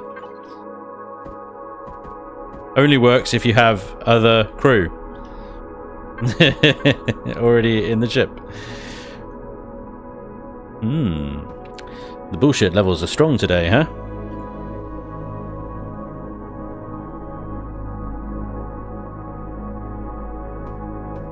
This should all be plastic back here. I don't know why I'm building this out of steel. This should all be plastic.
Vavavoon to the ship. Yeah. You need dancing ladies on the bridge to cheer Spanj. This ship is good. The problem with the dancing, any of the dancing crew, is that eventually they dance themselves off into a bloody oblivion.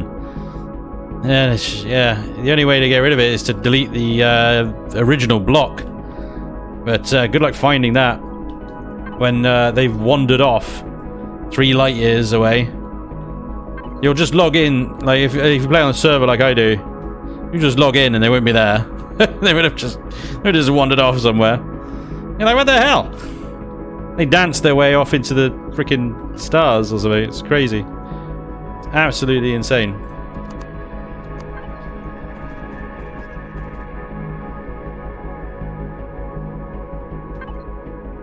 Stupidio.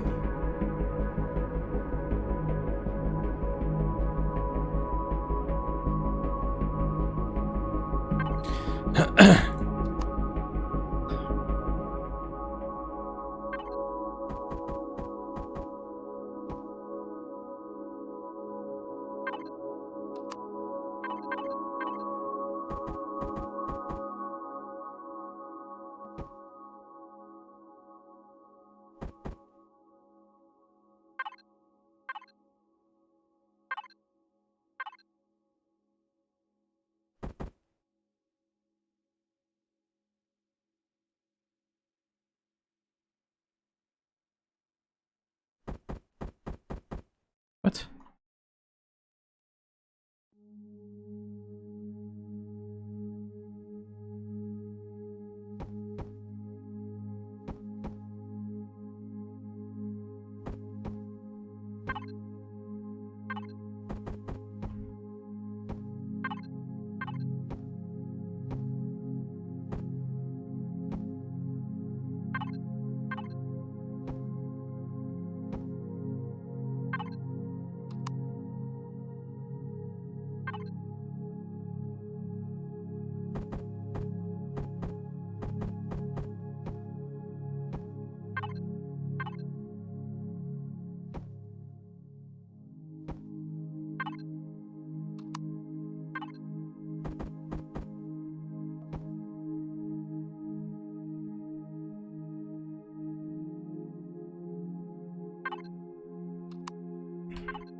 Just spent so much time on these freaking nacelles.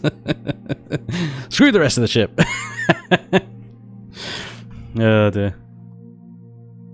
It's all about the nacelles. The nacelles, whatever. Nobody.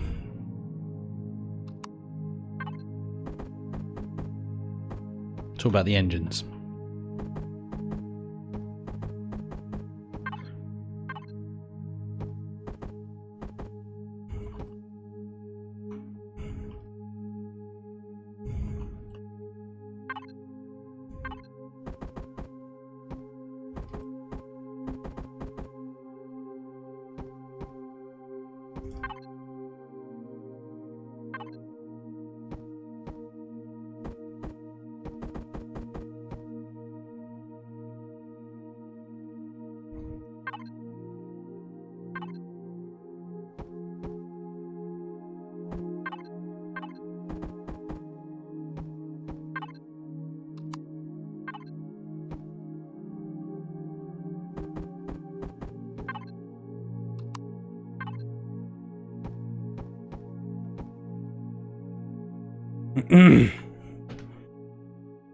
Hey, Priority 4, thanks for the 3 months resub, man. That's awesome. Welcome along. Iron Balls McGinty says, curse your bones, Spanj. We need more pipery. And why haven't you told us about hell planets? Oh, the scroll. The scroll has eaten your comment. Hang on. Lots of auxiliary, some things for cheap. All you need to do is dare dying by hellfire and flame. Yeah, I mean, Monday is the end of the current challenge for a high gravity lifting CV, and we've already got a battle tank decided. So you know, once I get that CV in and I get the battle tank in, assuming the battle tank can deal with high gravity, of course. If not, I'll have to modify it extensively. It'll be fine, and yeah, we'll definitely take a gander. I've got two lava planets where I've set up base, so we're definitely going to be exploring them and taking a long look at those planets because they've got some tasty resources on them. Black Panther Studio Spanj, where is the 3x1 slope block? I couldn't find it. You need to be in Reforged Eden, good sir. Reforged Eden, set up a new game, set it into creative mode. That's all I've done. Pick a starting planet and go straight into space. Spanj did that once on a salvage job, and it did that for an underground bunker once. Did what? Did what? Did what? Did what? I don't know what you did. DJ Farming Sim. Fishguard, thanks for the sub, man. Awesome. Appreciate. Can Bill be made pick-upable? You'll have to ask Vermilion or Revian. Yo, Spanj, you're aware there is a considerable amount of people who loves watching you suffer in your playthroughs. What do you think about that? I think that's normal. I think that's fairly standard. I don't know what else to. No, I'm okay with it. I am very much okay with it. I enjoy the game in both its successes and its failures, for the most part, unless the failures are complete stupidity, like the game is being a dick kind of thing. If it's stupidity on my part, then I'm like, well, enjoy, everyone. You're all gonna poke fun at me for that for a while. It's no big deal. I get to the point in this game though, at the moment where it's like, I have nothing to prove. I have nothing to prove. I'm literally doing this to show how amazing Reforged Eden is as a mod, and still how enjoyable Empyrean could be, even now. Spanj, you might want to build a deflector array, as Starfleet ships do have them. Well, I'm not doing a complete Starfleet recreation. I'm taking cues and, you know, inspiration from, but I'm not doing a recreation of anything. I mostly like watching Spanj get his teammates killed. Outrageous! I never do such a thing. Nothing ever goes wrong in high G. Nothing, especially in a Naginata. Coming soon to a stream near you. Spanj died at the end. There you go. There you go. Needs more Gerald. No, God, no more Gerald. No. Please. Okay, we are so nearly done with these friggin' nacelles, guys. I just want to sort of power through and get this right. Okay, so we want another sort of hashing kind of thing going on here. Okay, so let's build a thingy across. I'm going to do the same sort of thing that I did before.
Noise.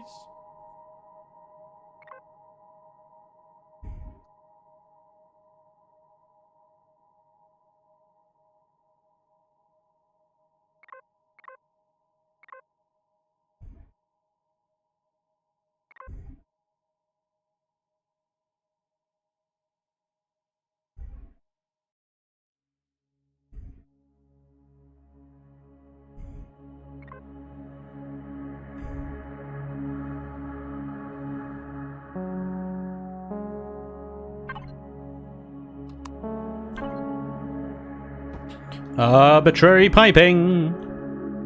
Oh, symmetry mode.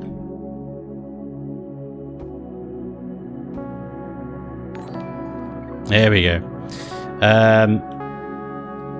Revoid, thanks for the sub, man. Clearly Random for the follow. Indie Rizzo for the follow as well. Lark V for the follow. Fishgot31, thanks again for the sub. Again, very cool, very cool, very cool. Thank you very much, guys. How many quantums are you adding? Right, well, in the last stream when I was putting this together, I said that my absolute limit on this one is 6 million CPU. So however many quantums or auxiliary cores I need to make it 6 million CPU, or to get to 6 million. I don't know if it's going to be 6 million. You know, we're at 1.9 at the moment, so we're not even at, but then we haven't really got much of anything in this ship at the moment, so you know it's going to go skyrocketing as soon as we add devices. Don't forget, Reforged Eden blocks do not count towards CPU, but they do obviously massively count towards the weight of a CV. The more weight you add to a CV, the more thrusters you'll need to move the damn thing, and well, that will just mean that you need more thrusters, and that equals more CPU. So you know it all sort of balances out in a funny sort of way. Right, yes. Let's see.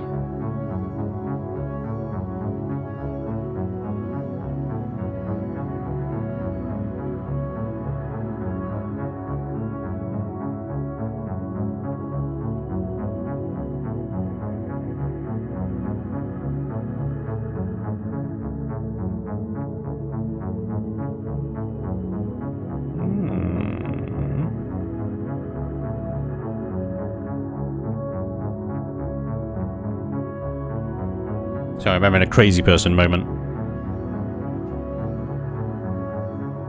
And JC Restreet Bot is back on the job.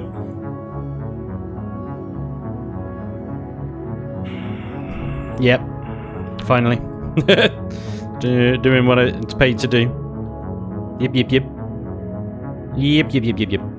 So I'm having a crazy person moment right now because I am wondering if I can continue this nacelle support thing down and into the underside of this so that I can get rid of this bigness, blockiness down here and make the whole rear end a little bit more streamlined.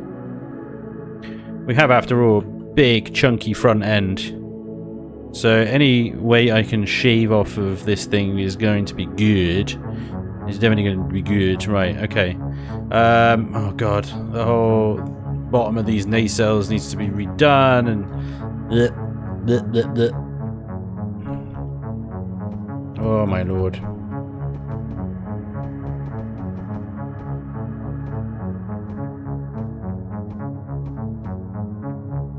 Oh, it's horrible. A little bit horrible.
Bastard. Bastard! Let's do so well.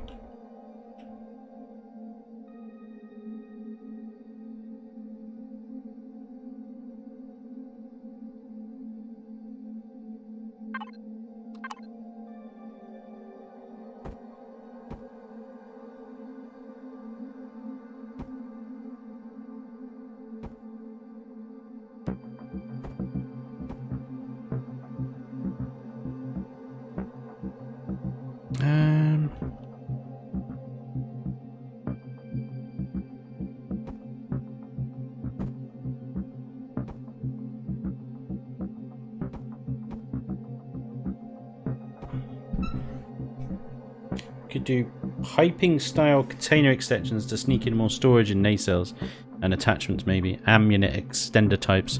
So yeah, nacelles is kind of reserving for generators and that sort of thing. I don't know. What are you doing over there?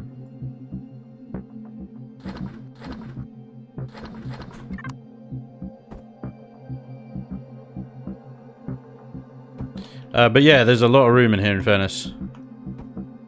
There's a lot of room in there. So they could definitely have ammo containers in there.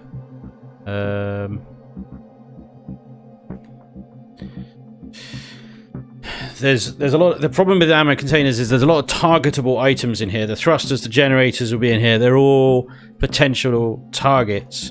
If you put ammo containers in the way, you're just increasing the likelihood that you're going to get internal explosions. So the generators are the inside nacelle, at least. Yeah, they're in the inside nacelle at least, so that's more protected. The outside nacelle, those drive thrusters have a huge amount of hit points as it is.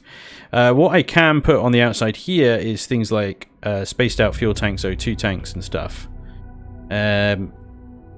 Stuff that doesn't really matter if it explodes because there's secondaries, redundant systems. Generators are bloody expensive. Fuel tanks aren't. Not really. O2 tanks aren't. Ammo boxes are extremely expensive, especially if they're full of ammo. So ammo box, more likely I was going to put back here in this sort of quarter. In the rear quarters, left, right, sides, underneath the nacelles kind of thing. That would be my location to put ammo boxes, so that they are way out of the way of being in danger. And everywhere else, regular cargo extensions. I could put regular cargo extensions in there. Rather not lose cargo either. It's tricky. What do you prioritize in this? O2? Yeah, whatever. A bit of fuel? Yeah, whatever. But everything else is kind of a little bit more valuable in my opinion, I think. So yeah, I think that's pretty good. Right, we're gonna cover the hell up. We'll cover up all this Xeno.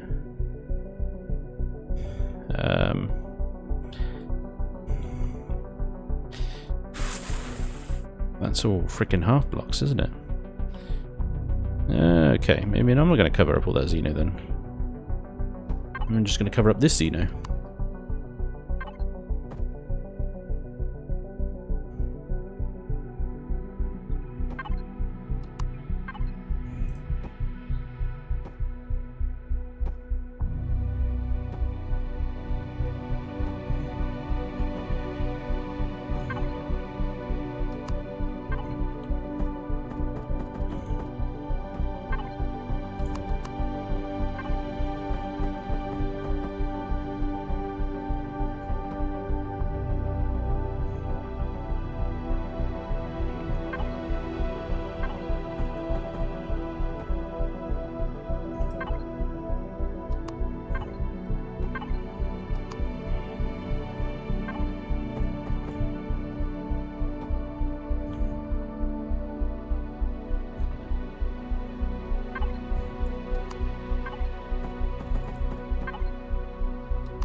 The other thing is I need somewhere for some drive thrusters, up-down drive thrusters as well, because I've kind of removed. So the last build I had where the nacelles were top and bottom, and a big hunk of metal between them where the up and down drive thrusters could be. Now I think I could probably fit a down drive thruster, or maybe even two, at the ends here, and maybe an up thruster in this bit here. Possibly. Like, this is kind of the wrong size for them. I could get advanced ones in there, but we mathed it, and if you could fit one drive instead of 3 advanced, you're onto a winner. That is huge. And it's going to be tricky to get into that space. Even at that one. That's a freaking massive thruster. Even at that depth. That's 2 blocks higher than it needs to be. Yeah, that ain't going in there. That's not going in there. We could possibly get one facing down.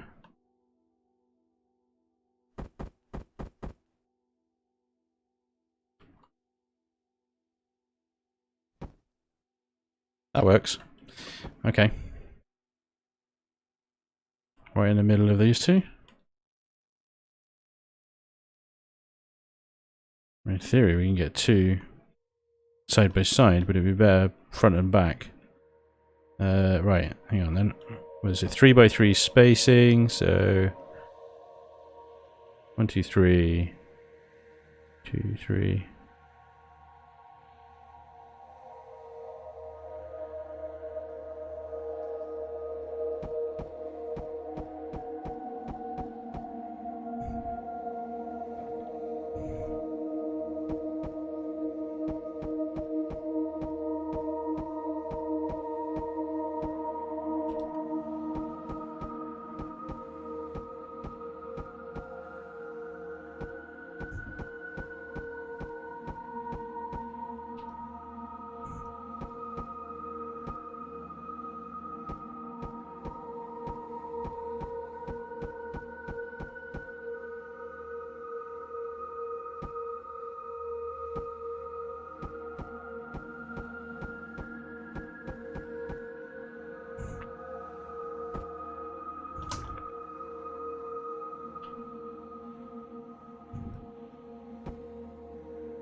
Ho ho ho!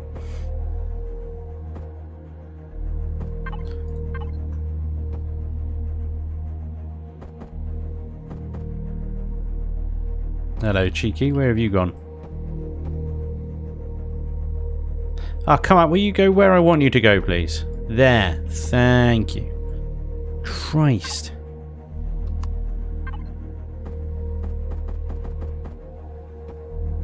Not much armor, but you know, it'll do. It'll do.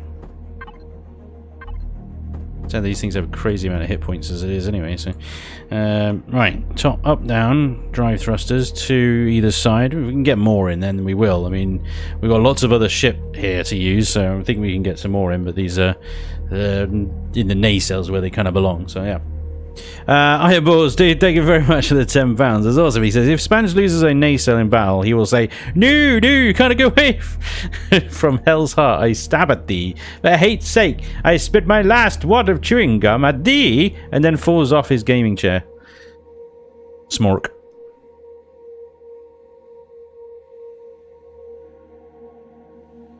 Kitty cat.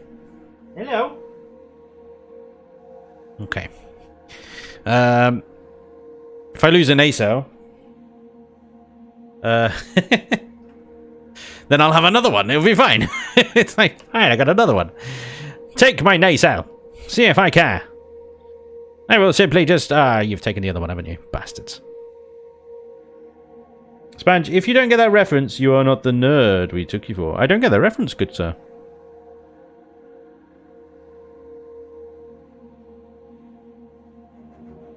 Trying to think now.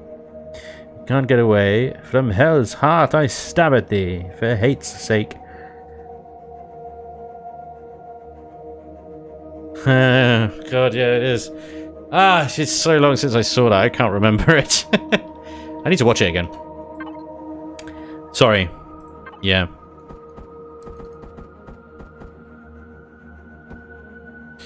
My apologies. I meant no insult.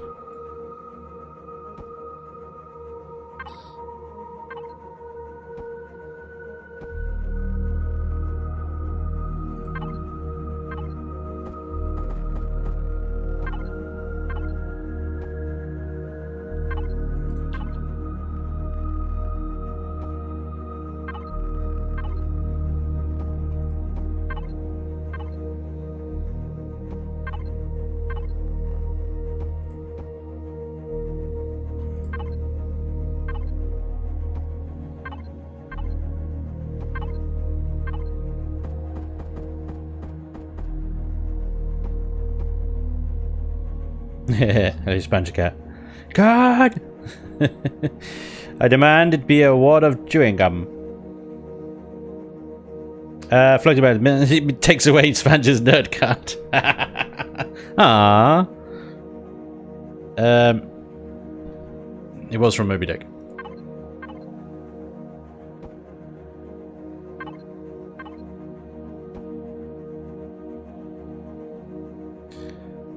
The thing is, like, all the original series Star Trek was like way before my time, and I've seen it. I think, I think maybe twice I've seen Wrath of Khan in the entire history of my Star Trek life.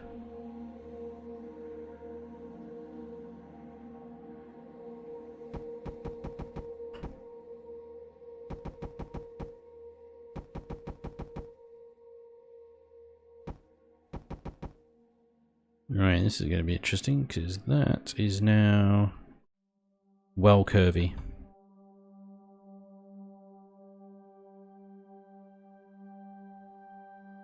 That is going to be well curvy. I'm not sure how I'm going to do this, but we're going to give it a go. I'll give it my best shot. As it were, that is definitely, ooh, that's a tricky one. That's, ooh, yeah. That is not an easy transition right there.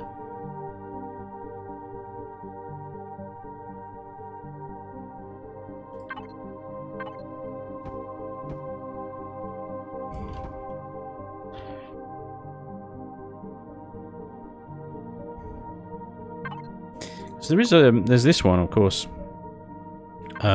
which I could put there. But then it upsets the flow. It upsets the flow quite considerably.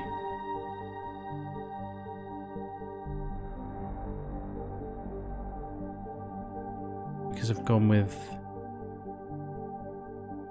Yeah. You see what I mean? You get this kind of weird jaggedy thing going on here. Jaggedy!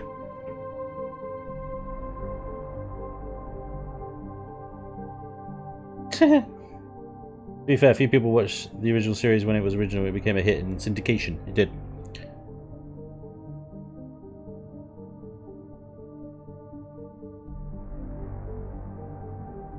Spanj is Dr. Smith from Lost in Space and Captain Janeway's love child.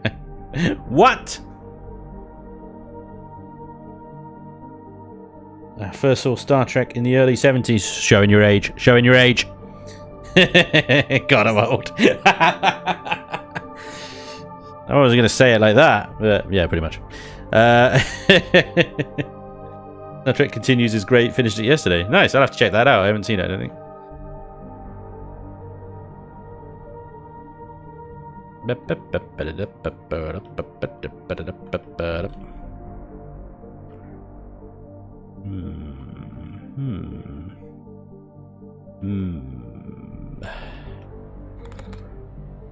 This is a tricky build. This is a tricky build. I never make it freaking easy on myself, do I? It's just like, yes, I want all these features. I want style and flair, and muscle and speed, and power, Yes.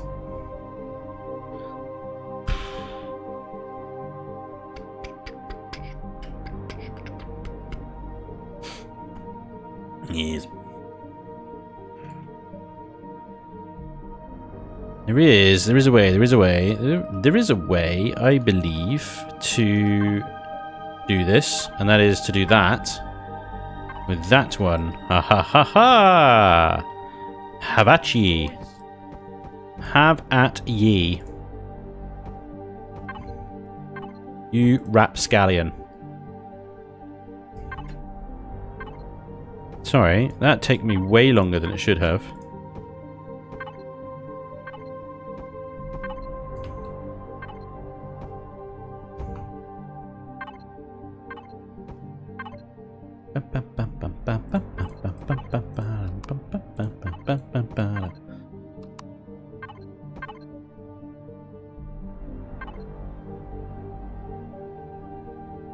Way longer than it should have.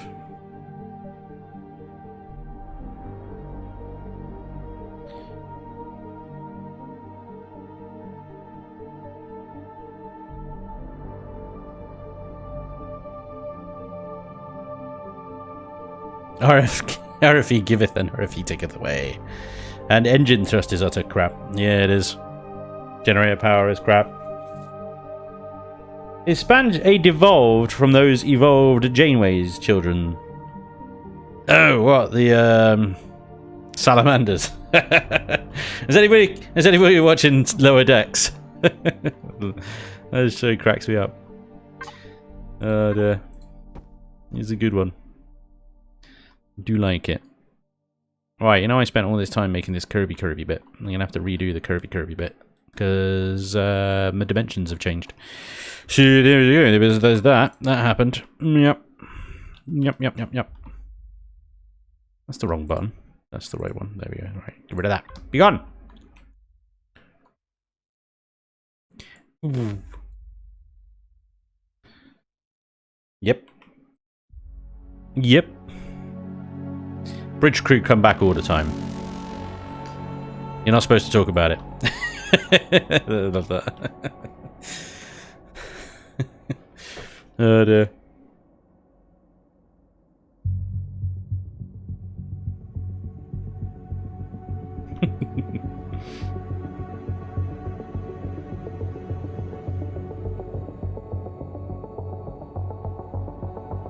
Gives enough room.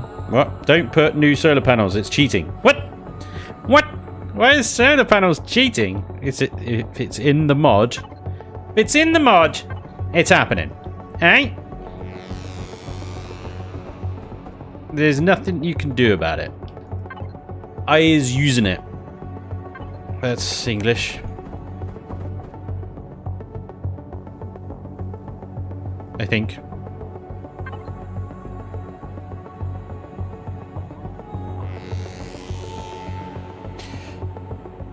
Problem.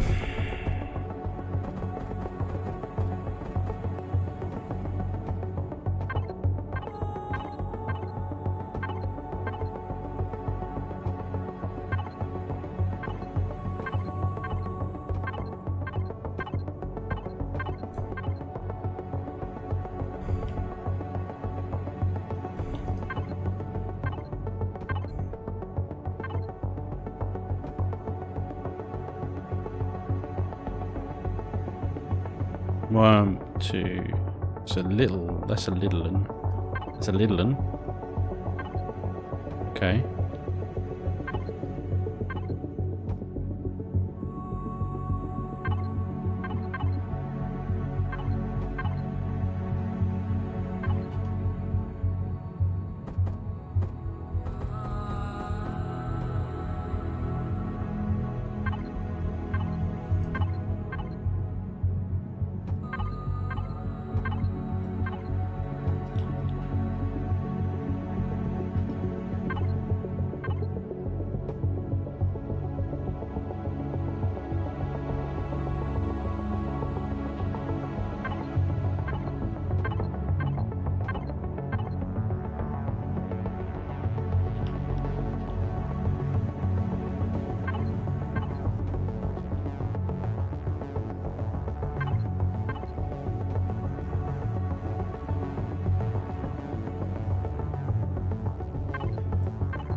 Ah, you mother bastard!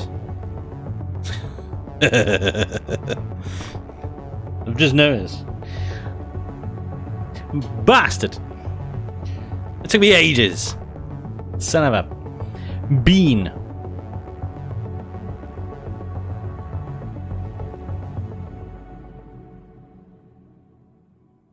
Shit. God damn it. Ah.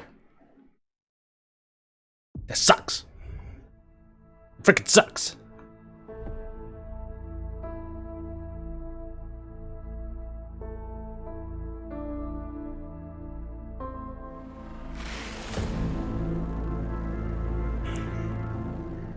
How could you miss the big green? I'm looking at the blocks and the frickin' blocks and the frickin' blocks. And I'm looking at the blocks. I didn't notice the big green field of bugger. Fine. Fine. Well, I hope you all wanted a second look at that.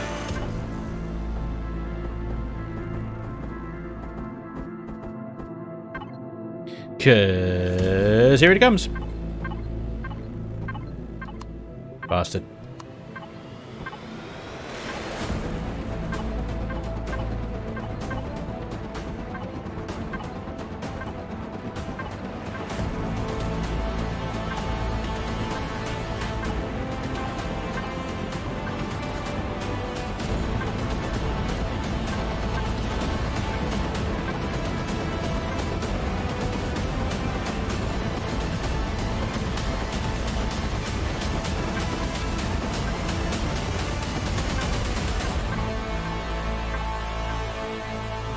How many?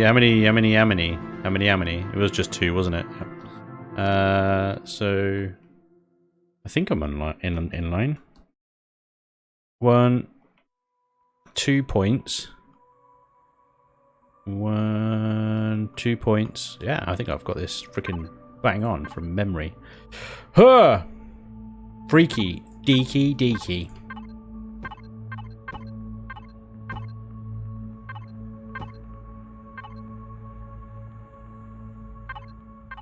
Screw you, symmetry mode. I don't need you anymore.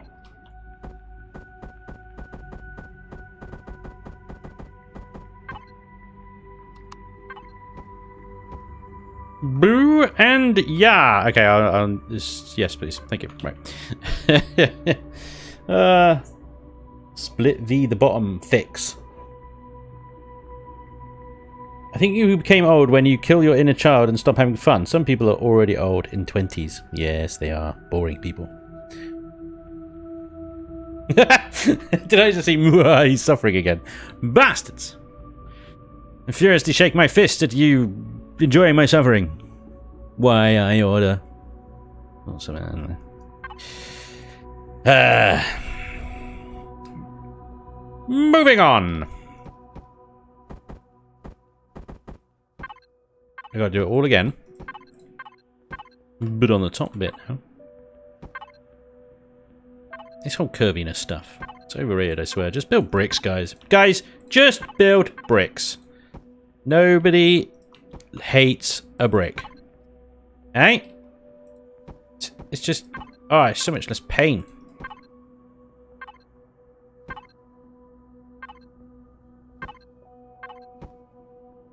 I'm gonna build a build. I'm gonna build a build that is just called I'm done building.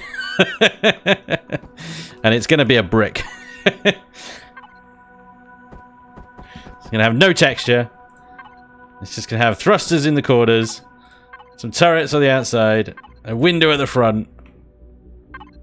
That's it. No thrills. And it's gonna be called I Can't Be Asked.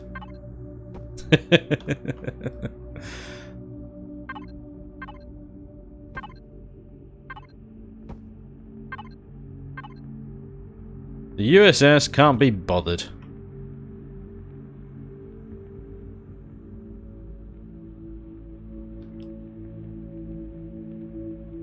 That's some silky smooth curving right there, that is. Yeah, check out those curves, huh? You like those curves? You should, because it's curvy. Yeah. Awesome. I bet the Federation was bricking it at the time. What? Oh, so boring and squarish. Yeah, exactly. You got it. You got it. Right. Okay, so the rearish bit here, this is going to be different. This is going to be different because it's going to come off of the actual bit there, kind of thing. I don't know. It's going to come back a bit more. It's going to come back a bit more. That's what I'm saying.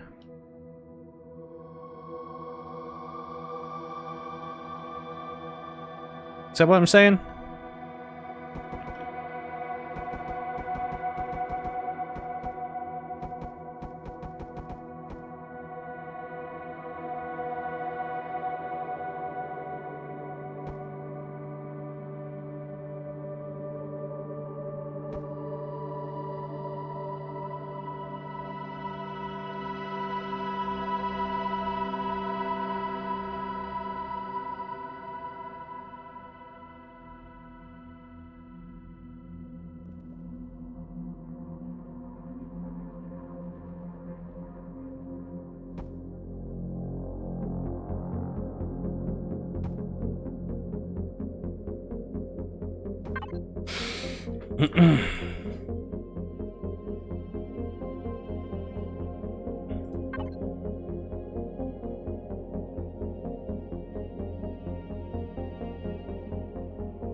Sorry. Hamsters. Hamsters at work. Hamsters at work, guys. Sorry.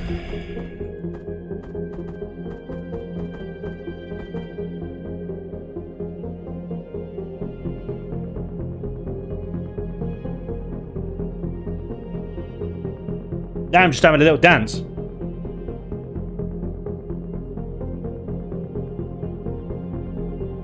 Yeah. What's that? Other than pipes. Other than pips, Spanj doesn't use curves. Okay. Question for the builder side of you. How many times you had damage on a ship in-game, fixed it with blocks when it's faster to fix on the repair pad you parked on? I don't know, I lost count. Tasman, good night, dude. Thanks for popping in, yeah? Time for night shift, you poor bugger. Hey, you know, if all you're doing is watching monitors all night, just switch them over to the stream, dude.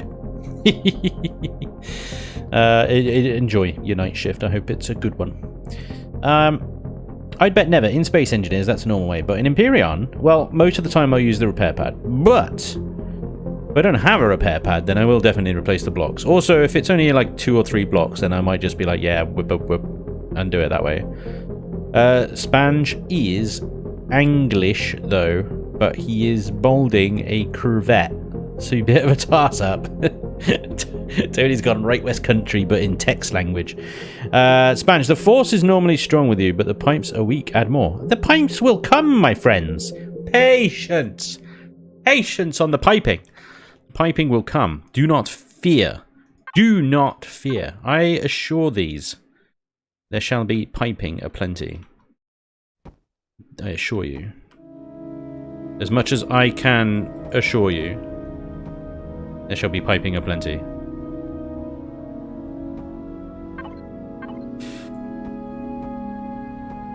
Look, I mean, there's so much of the ship left to do. This one's going to take freaking ages, I tell you. Alright. There's going to be plenty of piping. Do not fear. Yeah. Right. It'll be fine. It'll be fine.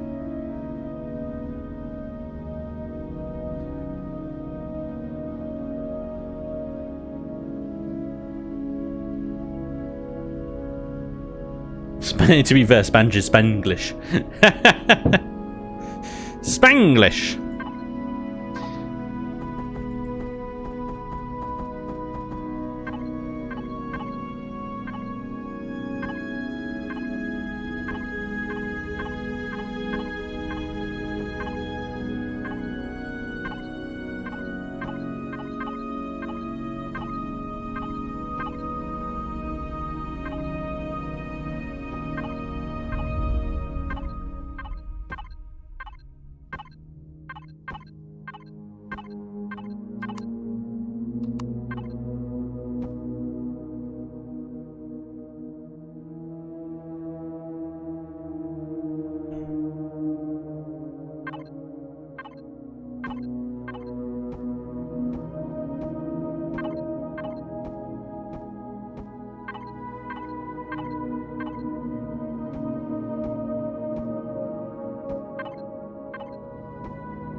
Oh, the bottom of the ship's going to be weird.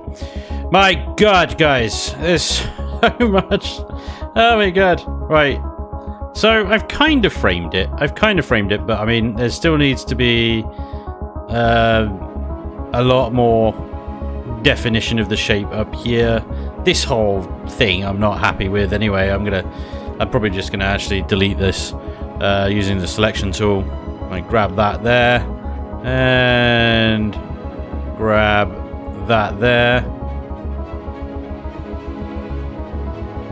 Make that bigger. And one that way, and just go delete. And I missed a bit. Of course I did. Anyway. Yeah. Not happy with that bit as well. And also this thing I want to make kind of like, I don't know, a little bit more kind of oblongy. Oblongy. Blongy. Oh, blongy, you say?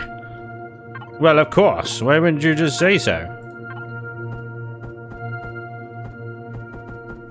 Everybody knows what blongy means. Gotta be careful here, though, because I've got to make sure that, obviously, the rasp continues to fit inside. And such. You know, I designed that wide in order to fit the ship, so I'm going to start covering it up with stupid blocks and stuff, then that ain't going to work, is it? It's just ridiculous. That might work, just that's that simplistic. That may be alright. But then that is not nearly as oblongy as I'd hoped to make it.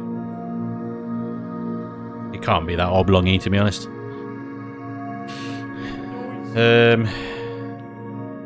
Alright, let's bring this out a little bit. Bring this out a little bit.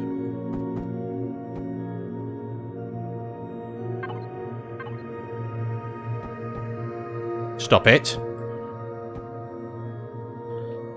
Bloody blocks.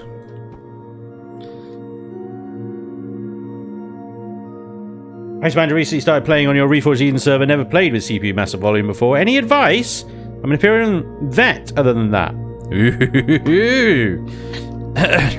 Sorry, excuse me. So you're new to volumes and vids. Yes. Volumes and vids. Volumes and vids. Any advice?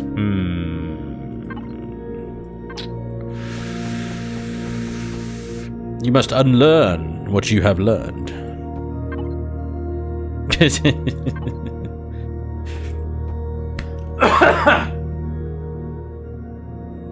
Sorry, choking on my own smug gittery.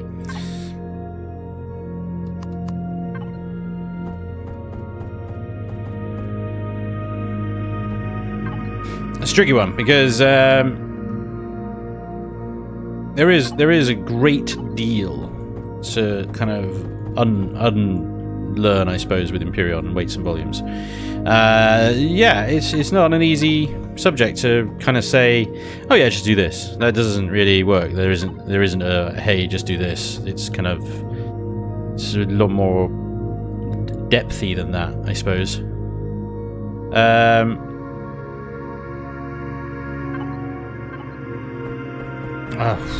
Where do you start? Where do you start?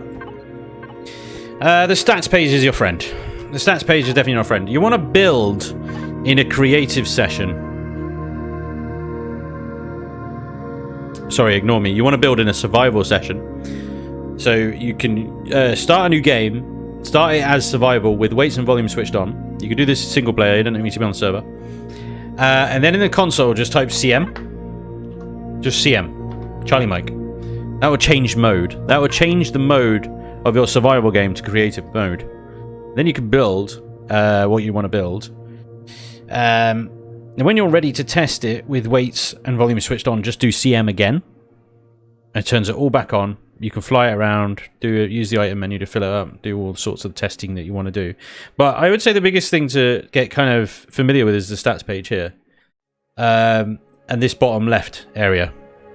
This bottom left area will tell you how much kind of, obviously, how much roll, pitch, yaw you got, but not only that, the bottom bit is key for weights and volumes, is that cargo lift available.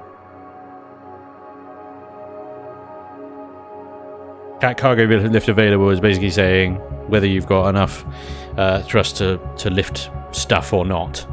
At the moment, this thing's ridiculous. It can lift 95.5 kilotons, which is several dozen times the weight of this frickin' thing at 8.4 kilotons. So, yeah.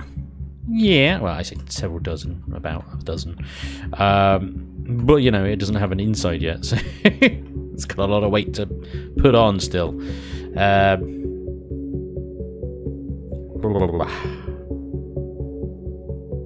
Yeah. I'd say that, yeah, I mean, I've been playing with Weights and Volumes now since they sort of announced the damn thing, so I guess I'm fairly familiar with it. But yeah, it is a bit of I suppose it can be a bit of a shock to the system, really.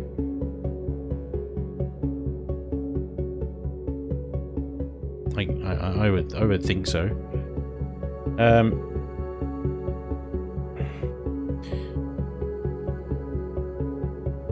Yo, Spanj, why don't you play Star Citizen? Joe, I played Star Citizen. I tried to play the tutorial. This was a while ago now. In fairness, so it might have changed a fair bit. It probably has. I tried to play the tutorial. I crashed on the way out of the hangar bay. I clipped the side of the hangar bay on the way out of it, or something like that. And then the tutorial got all stuck and twisted around and stuff because it was all upside down and flipping about and Christ knows what else. And I just couldn't get it back centered and get the tutorial to go again, and I just found all the controls just horribly unintuitive. But then, you know, they were the default controls, and I think most people say like, oh yeah, you definitely need to change the controls and stuff. I suppose the real reason is I just don't have the time to learn Star Citizen. It's the same with a lot of these games. It's the same with Starbase. Starbase came out, right? I haven't done a thing on it because I bought it, I've played it, and it's just completely overwhelming. The tutorial is garbage, so it doesn't tell you anything, really. Kenetor has got some great videos on there, and he was the most help, to be honest, in trying to figure out what the hell I was doing. But with Starbase, I found, well, other than the fact that it had crap load of problems and bugs and stuff, things that weren't working with the building and stuff like that, I was just kind of unable to really play it because, you know, it was just not working properly. It had all these problems, so there was that, and it's just like I don't have the time to learn all this stuff and do content on it, because most of the content will be like, hey guys, there's this new game and I have no idea how to play it, and that's not really content. It's completely useless. So I didn't bother. It was just like, all right, well, I'm gonna give up for a while, let it kind of fix itself, mature, maybe come back to it another time. And it was the same with Star Citizen. It was just like, everything's broken. Yeah, nothing's really working. The tutorial doesn't seem to actually tell me how to fly a ship. It says, hey, fly out of the hangar bay and we'll get started. Right, okay. I'm like looking at my keyboard going, what was forward again? Because it isn't W. Or anything else, like shift or control, I don't know, freaking hell. You know, a lot of these games are kind of like, oh yeah, we've got amazing joystick HOTAS support and stuff like that. I've got a keyboard and mouse.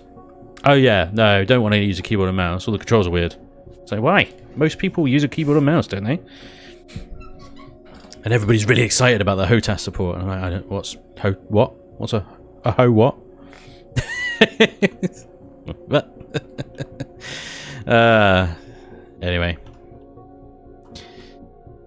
yeah, it comes down to just time, really.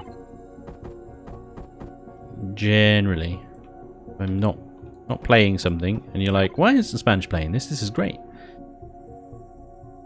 Probably because you've spent, I don't know, 30, 40 hours learning how to play the damn thing, and I don't have the time to do that.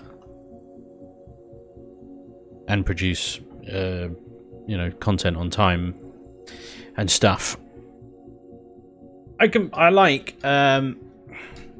I play all sorts of games. I picked up that Aliens game, that Alien Fireteam Elite thingy majig that came out recently, and that is obviously it's a third-person shooter, and it's got very intuitive controls, and it's very clear, kind of right from the freaking get-go. You're straight off into, and I'm sure it's one of these games where it's very easy to pick up, but very difficult to master. But it was like straight away, I'm in, I'm having fun. It's intuitive, it's clear. You know, it's cheesy as hell, but that's great as well. You know, and that sort of stuff I could pick up easily, and you know, maybe even make content on it. I suppose from a streamer or something, because I don't need to spend 3 weeks learning it. Yeah, but then I don't know. It's so far from the games I would normally play, so I don't know how that would react. You know, from a channel point of view. So it's kind of like, oh, do I, don't I? All these things I've got to consider. Well, Star Citizen would do very well. I'm sure Starbase would do very well for at least the first 5 minutes of an episode before everybody realizes that I have no idea what I'm doing. And then I get a crap ton of comments going, "Hey, Spanj, this is how you do everything." It's like, oh. Yeah. I don't know. It's a tricky one. But I am constantly looking for things to pick up and do something on. It's difficult in the middle of an Empyrean season, because basically I've got a set path and a schedule to kind of go through with Empyrean, and it's an incredibly, especially in Reforged, an incredibly grindy game. It's hella grindy. Spending a lot of my time, even with the IWC faction's assistance, and they are being amazing, by the way. It's hella grindy. I spent 2 days last week, 2 days, making content for one video. 2 days. One episode. That's the kind of grind that's going on. So yeah. In a nutshell. Kind of rambled on a bit there, didn't I? Haven't even worked out how Spanj has the time for his current Empyrean stuff. Content to viewable content must be at least 4 or 5 to 1 at later game stages. Yeah, pretty much. Vorian has been betering the upcoming 2.0. I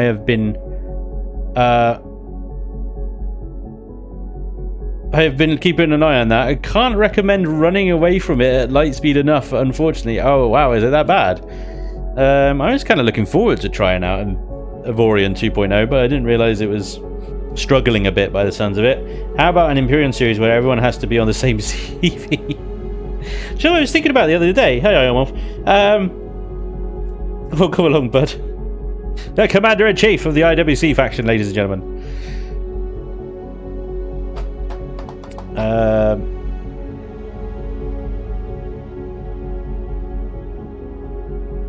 I assume it's because you refuse to use some of the more cheesier strategies, like farming harvesters on held planets instead of drones in space, etc.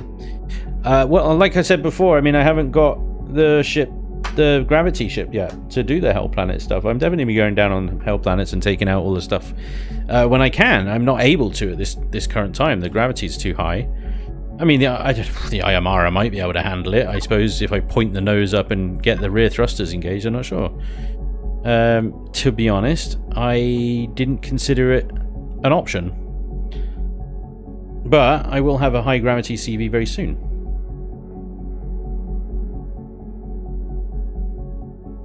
Have you heard of Star Sector? I have not heard of Star Sector. 2.0 is fine, Gignagan. Gignagan.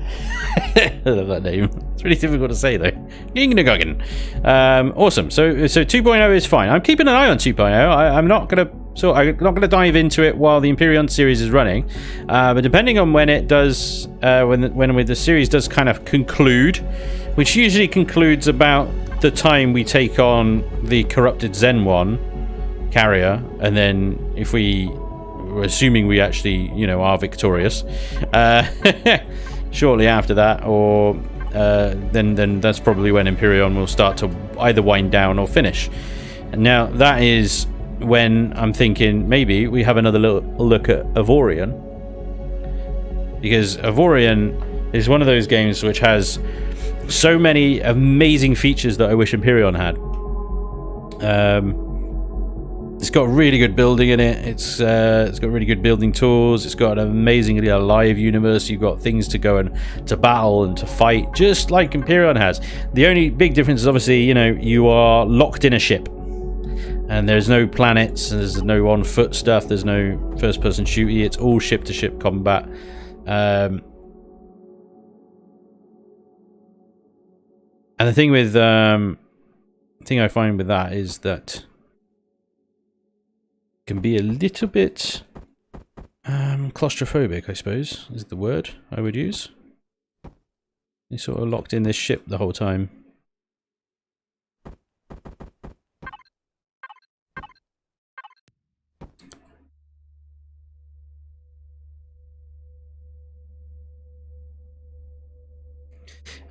There's also kind of like, there's a weird and distinct lack of a sense of scale. This is only 2 blocks wide. You know, that's really annoying. I should redo that.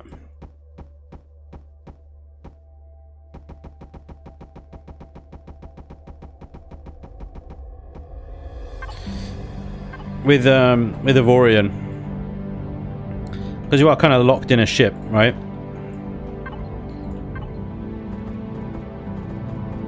You're never on foot. One of the great things about Empyrean is you get out of your ship and you stand next to it and you're like, holy moly, that's a big boat. You can't do that really in Empyrean. I suppose you can go into that little pod thing that they've got, right? But how big's that pod thing? It's not really, okay, the little pod thing you start off as tiny little pod, and then you put it next to a big ship, and you're like, holy shit, that's a big ship. But you still haven't got, really, that sense of scale.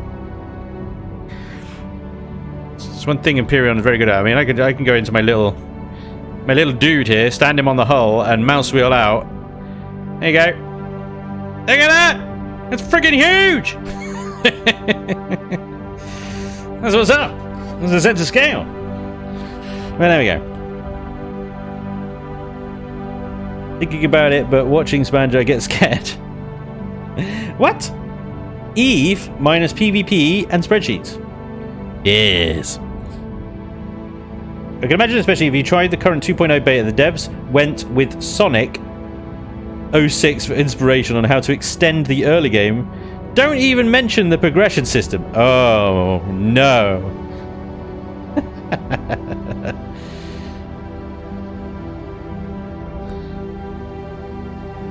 Just like Elite before new DLC. Right. Oh, well, I don't know. I hope it's not as bad as it may sound.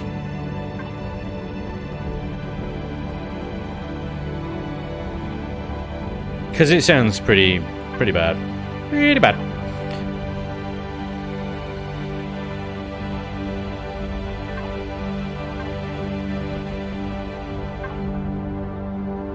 Whoa. This piece of music is called Migration. The Great Migration. Right, that is now 3 wide. Do you know what that means? We can now put turrets on it, right? Turrets will nicely slot on those little bits right there. That's why I sort of shrunk it down a bit. Just 3 wide. So we've got a little bit of room here. I'm thinking maybe like, you know, some drive thrusters or something pointing down. Oh, no, we've got side thrusters there. Never mind. Abort. But we can definitely have some like drive thrusters. So there's 3 by 3. They would slot in there nicely. So we can have some lifty thrusts there or something. We love watching you, Spanj, or we wouldn't be here. Every time I watch you build, I get more inspirations from my own custom builds. Hell yeah, dude. That is awesome. That's one of the reasons I really enjoy just like hanging out with you guys and building, because I get most of my inspiration, I guess, from like popular sci-fi and stuff like that. But if I'm passing on some inspiration to you guys, then that is excellent. That is happy days for me. I'm very, very happy with that. Awesome sauce. Okay, so we've got The top of this ship is slowly kind of coming along. I've got a bit of a sort of bulk cruiser thing going on over here with some like very kind of bulky shapes. And then I've got this slope back thing going on up here, which I'm not really sure what to do with this, if I'm honest. This is going to be a little bit of a tricky one. So I've got, what have we got there? We've got half block blockages right there. But I'm thinking we get a nice little turret platform going on up here. We get some... I'm just going to stick to steel, you know, because I'll again just replace it with Xeno later. But yeah, we can get a nice little turret platform there. I could get, say, some laser turrets as placeholders. We've definitely got space there for a couple of turrets. Now, the half blocks on this faux turret front there is going to cause a little bit of a problem with line of sight of this thing, but actually it's not too bad. I think it considers whole block, half blocks as whole blocks, and it probably won't fire straight forward, but it should still be okay. The other option is actually we get rid of that completely, and what we do is we get a artillery gun. Artilleries have a 2-block clearance above them, or a 1-block hull clearance, so we can just slap some artillery guns there. And we've got the big old faux turrets with artillery cannons, plus then artillery turrets behind it. Firepower! Yes! That is pretty decent. Hole poking power right there. We're gonna poke some holes. That's great. That's great. Yeah. Happy days. What about From the Depths? That's a good fighty buildy game. Yeah, the devs actually sent me a copy of From the Depths, and I had a tinker around with it for a while, and again, it very much comes down to time and priorities for me with that one as well. That's like, see, From the Depths is kind of like starting from scratch with Imperion. It would be basically the equivalent of. You have to relearn the entire building system.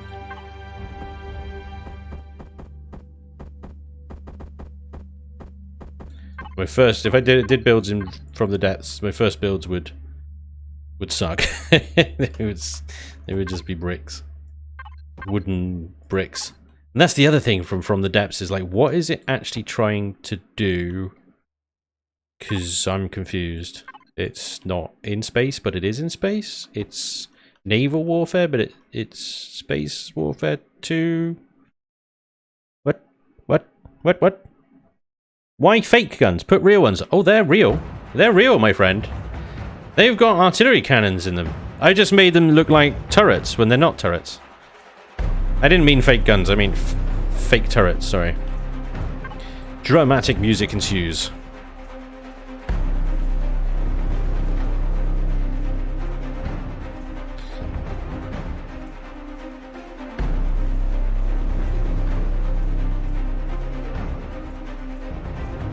Okay, so we have actually now achieved something, because we've built up the top of the hull to the level that is required for our nacelle supports. So that's a big win. Very dramatic music ensues. Holy moly! Is everybody awake? Are we all awake now? Everybody awake? Good. Okay. Okay. Damn. Dramatic music starts just as I begin to eat my donut. Hero journey. I love it. Something about Star Sector. It's not a bad game by any means, but mastering its combat and campaign layers are hard. Yeah. This music is taking us to the front line. How does the switch from EGS to 7 days to Green Hell, the weekly choice, affect you? Well, see, that's not too bad because it's streaming. The reason I went, because I mean, remember, before I started this series, I was editing 7 days, the Ravenhurst stuff, into videos. That wasn't too bad because, you know, we hadn't started this series, the current one. I can't remember what I was doing. I was doing something else. I think I was doing vanilla, wasn't I? But that was kind of winding down. So that was manageable because it was through just 3 episodes of, or is it 3 episodes? I can't remember what it was. It was something like 3 episodes of 7 Days or Imperion, and the rest were something else. But yeah, yeah, it was fine. It wasn't really a big deal because of the reasons I literally just said. It didn't affect me in that way. And now that we're streaming it, there's no editing involved. There's no extra time. It's literally just start to finish the stream time. That's doable. It's bloody long days, because most of the day prior to that stream I'm either recording, editing, or a combination of the two. And then I break for some food and to say hello to the wife. And then I'm 5 hours stream, 7 days until 2 AM or something. I've got a lot of real estate. Yeah, don't worry. I mean, a lot of it's going to be filled with armor and Xeno and glass blocks and stuff. So it'll shrink down quite quickly, don't worry.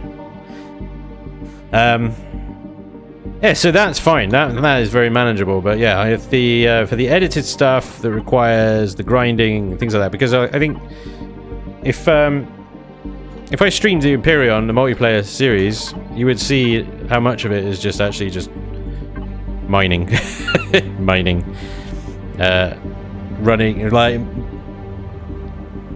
warping hundreds of times sector to sector, looking at the map, going, that planet, okay, that's boring, that's done that, been there, done that, seen that, oh, that's something interesting I need to do later, mark a waypoint. So yeah, but with 7 days, because obviously, you know, we've got Laney, we got Blighted. Even if all I'm doing is mining, the crap those two talk about is just gold. It's just bloody gold. Oh dear. Just sit there and listen to those two waffle on about, I don't know, some bollocks for a while. Jesus. Watching your streams got me into Imperion. I usually play Spanj in the days. Welcome to Imperion, good sir. Welcome, welcome. How was the dark side? Welcome back. I've reduced the number of turrets down the side, by the way. They were like stacked on top of each other, so I've halved them. There's now only 6 on each side. But you know, we're gonna have stacks of turrets up here as well, so it's all good. It's all good. Right. So we've got 3 missile, 3 laser each side, 6 missiles, 6 laser, 2 plasma, 2 artillery. I think we need more missiles. Definitely need more missiles. Couple of missile turrets. At the moment, these have all got pretty good line of sight, firing forwards. No big dramas. I can have a couple of gats on the nose there. They'll die instantly, but you know, they're there. That'll be their job. Your job is to be destroyed. Gatling turrets. We can do that later. Yeah, so far these have got a good line of sight. So.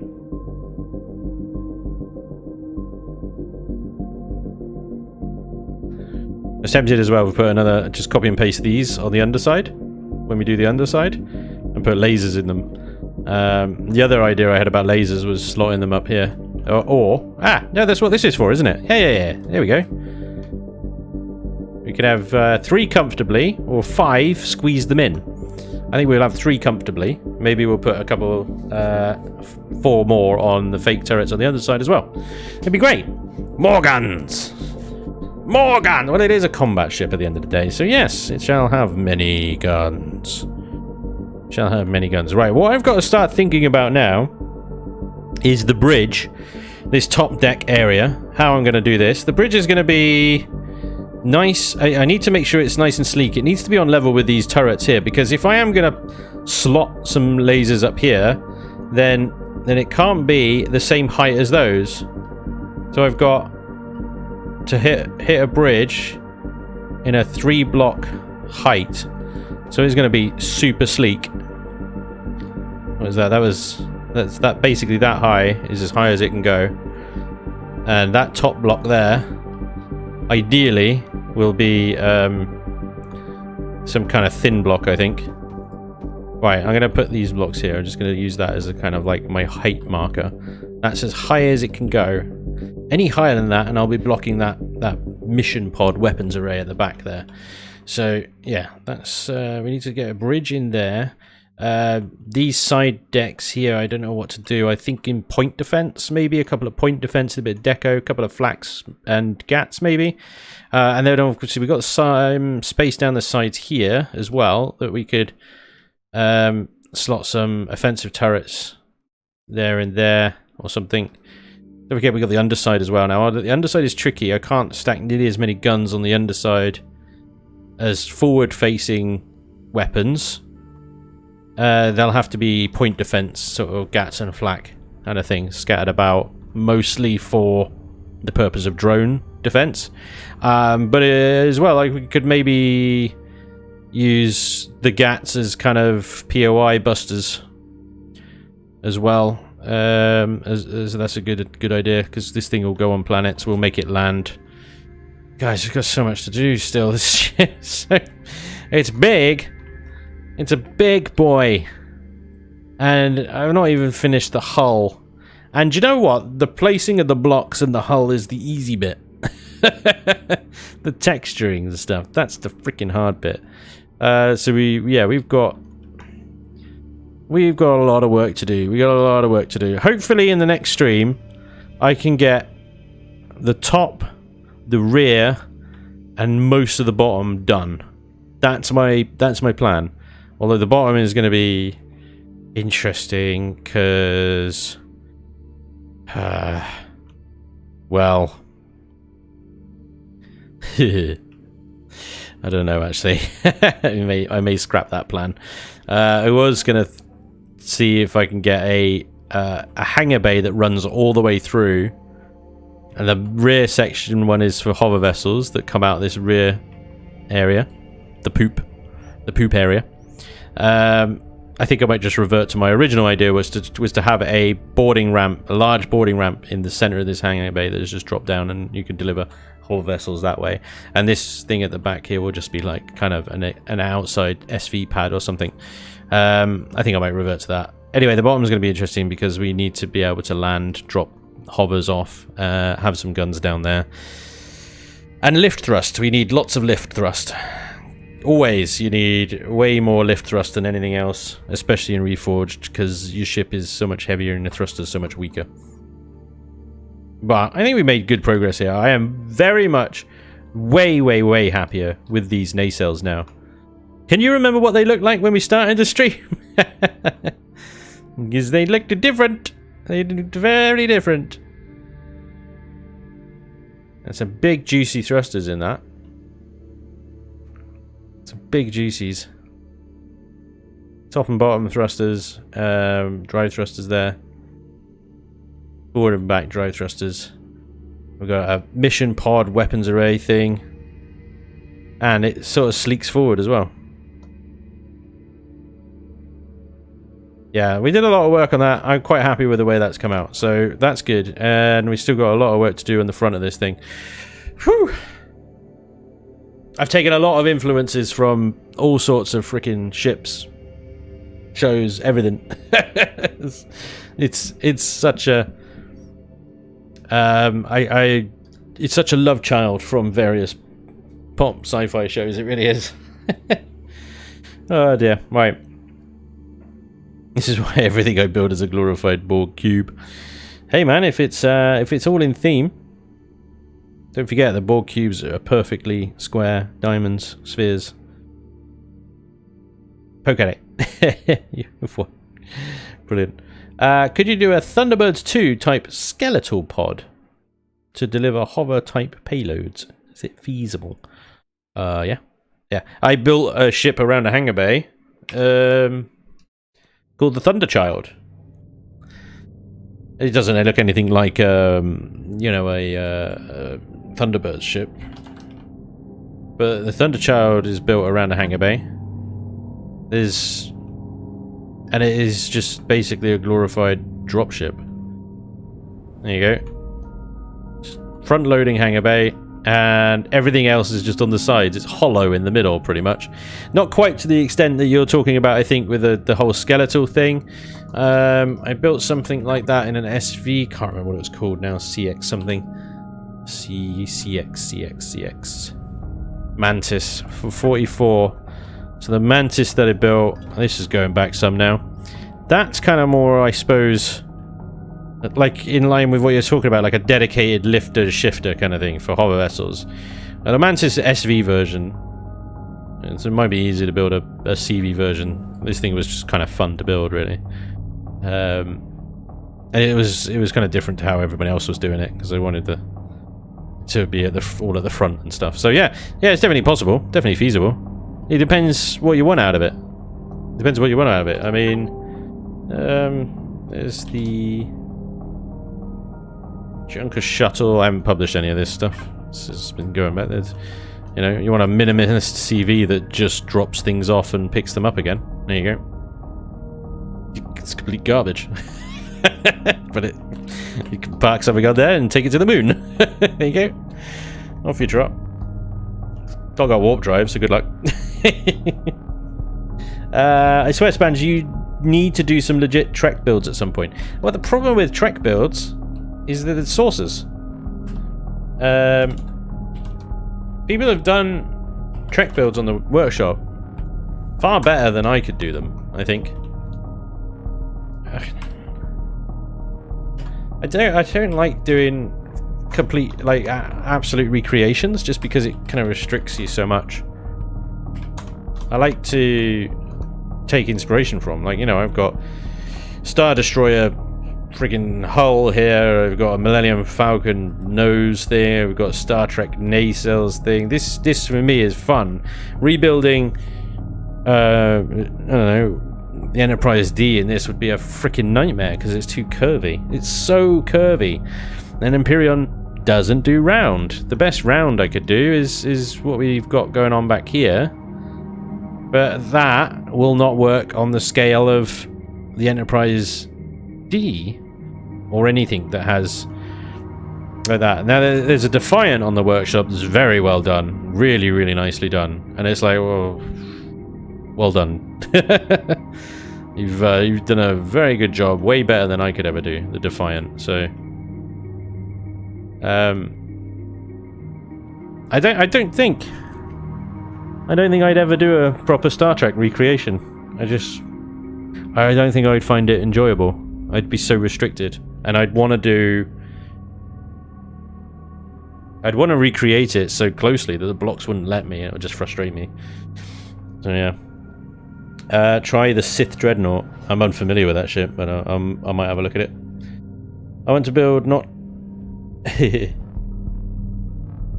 there is also my Enterprise Constitution refit. You should have a look at it.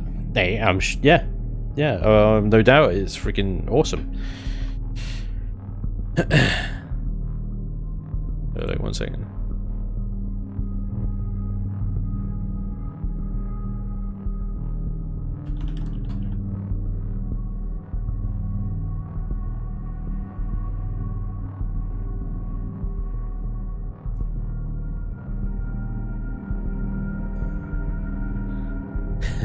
Yeah.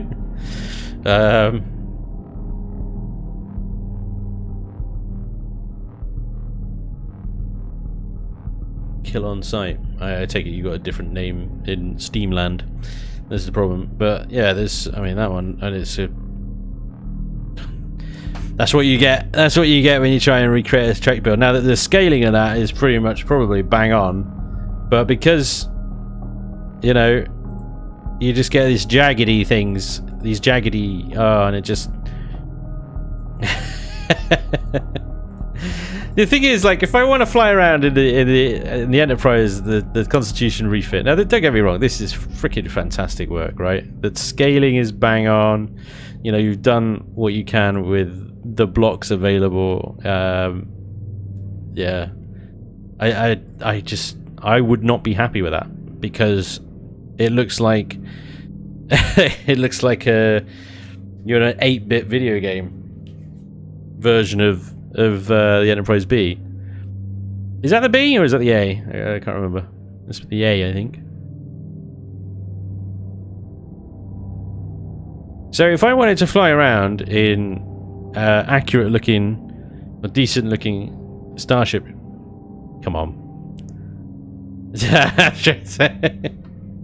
This guy, look, with his thumbnail. This is what the ship looks like. Yeah. No.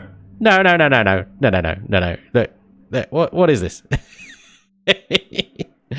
Oh, it's cute.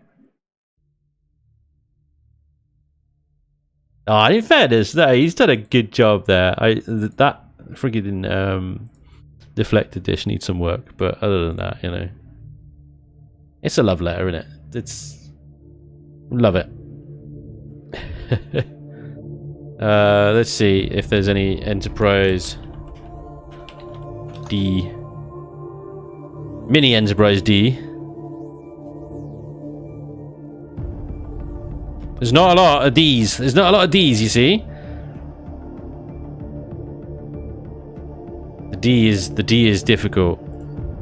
It's so hard to do Trek stuff well in Imperion. It would frustrate the hell out of me. Mini D. Only one picture though. That's all you're getting.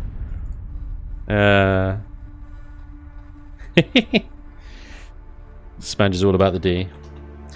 Akira. Now, one of my favourite Star Trek ships. Akira class. That is sort of Akira-y, I suppose. I can see, yeah. It's based on, inspired by the Akira class ship. Yeah, see? I can see that.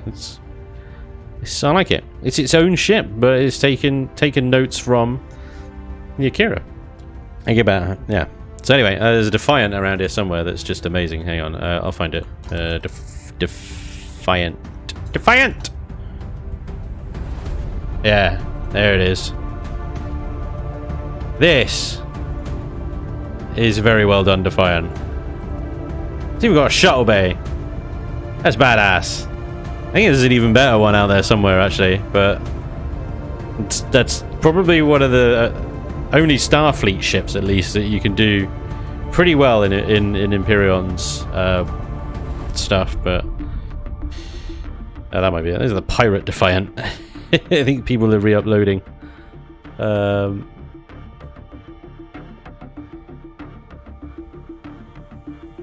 might be it. Neil? Oh, he's done a bunch of Trek ships, look. See this guy, he you know, this guy lives to make the Trek builds. Which is brilliant. He does a better job at them than I will, I think. So, there's some good stuff already out there, but yeah, like I said, for me it's too restrictive, and I don't really want to do my own thing, but taking inspiration from Stargate ships. Stargate ships. You got it. You got it. There you go. Stargate ship. Go Stargate. Thor would be pleased.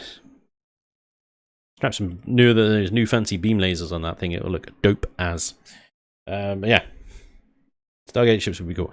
Yeah, I mean, there's Daedalus. There's so many Daedalus on the workshop as well. Daedalus is everywhere. And I don't think anybody's done the sort of Prometheus, but then the Prometheus was kind of lame. Good luck doing Wraith ships. Ori ships. They're too curvy. The Asgard ones you could get away with because they're pretty angular. I think I saw a pretty good Hatak. A Goa'uld Hatak on the workshop. Battlestars are everywhere. They're all over the workshop. But yeah. Nah, I'm gonna mostly just. I don't think I'll ever try and do a recreation. I think I will just. I'll do spin-offs. Spin-offs. There you go. That's what I call them. Anyway, ladies and gentlemen, it is time to end the stream. Thank you very much for joining me today. I hope you've enjoyed. I've certainly enjoyed your company. Thank you very much to you guys for being so generous as always. Big shout out to David Martin for his incredible generosity in today's stream. Big shout out as well to Red Eyed Sniper, 3 Dragon Minimum, Papa Panda, Fluff, Grey Walker, thank you sir, Tidius, Monko, Iron Balls McGinty of course, and thank you very much for all the subs, the resubs, the follows, everything in between. I really appreciate it. It's always an absolute pleasure to stream for you guys. Thank you so much for joining me tonight. I hope you enjoyed. I will be back on Monday with the crew, with the team. We've got our first Horde night on Ravenhurst, the new version of Ravenhurst, the updated one. So hopefully I'll see you guys then. Join us for the chaos, because we have no Horde base, no plan whatsoever, and I'm still running around with a bone knife. Oh yeah! This is Ravenhurst, baby. But thank you very much again. Take care of yourselves, guys. Look after yourselves. I will see you very soon. Thank you very much again for joining me. And I'll see you next time. Until then, take care. Bye-bye!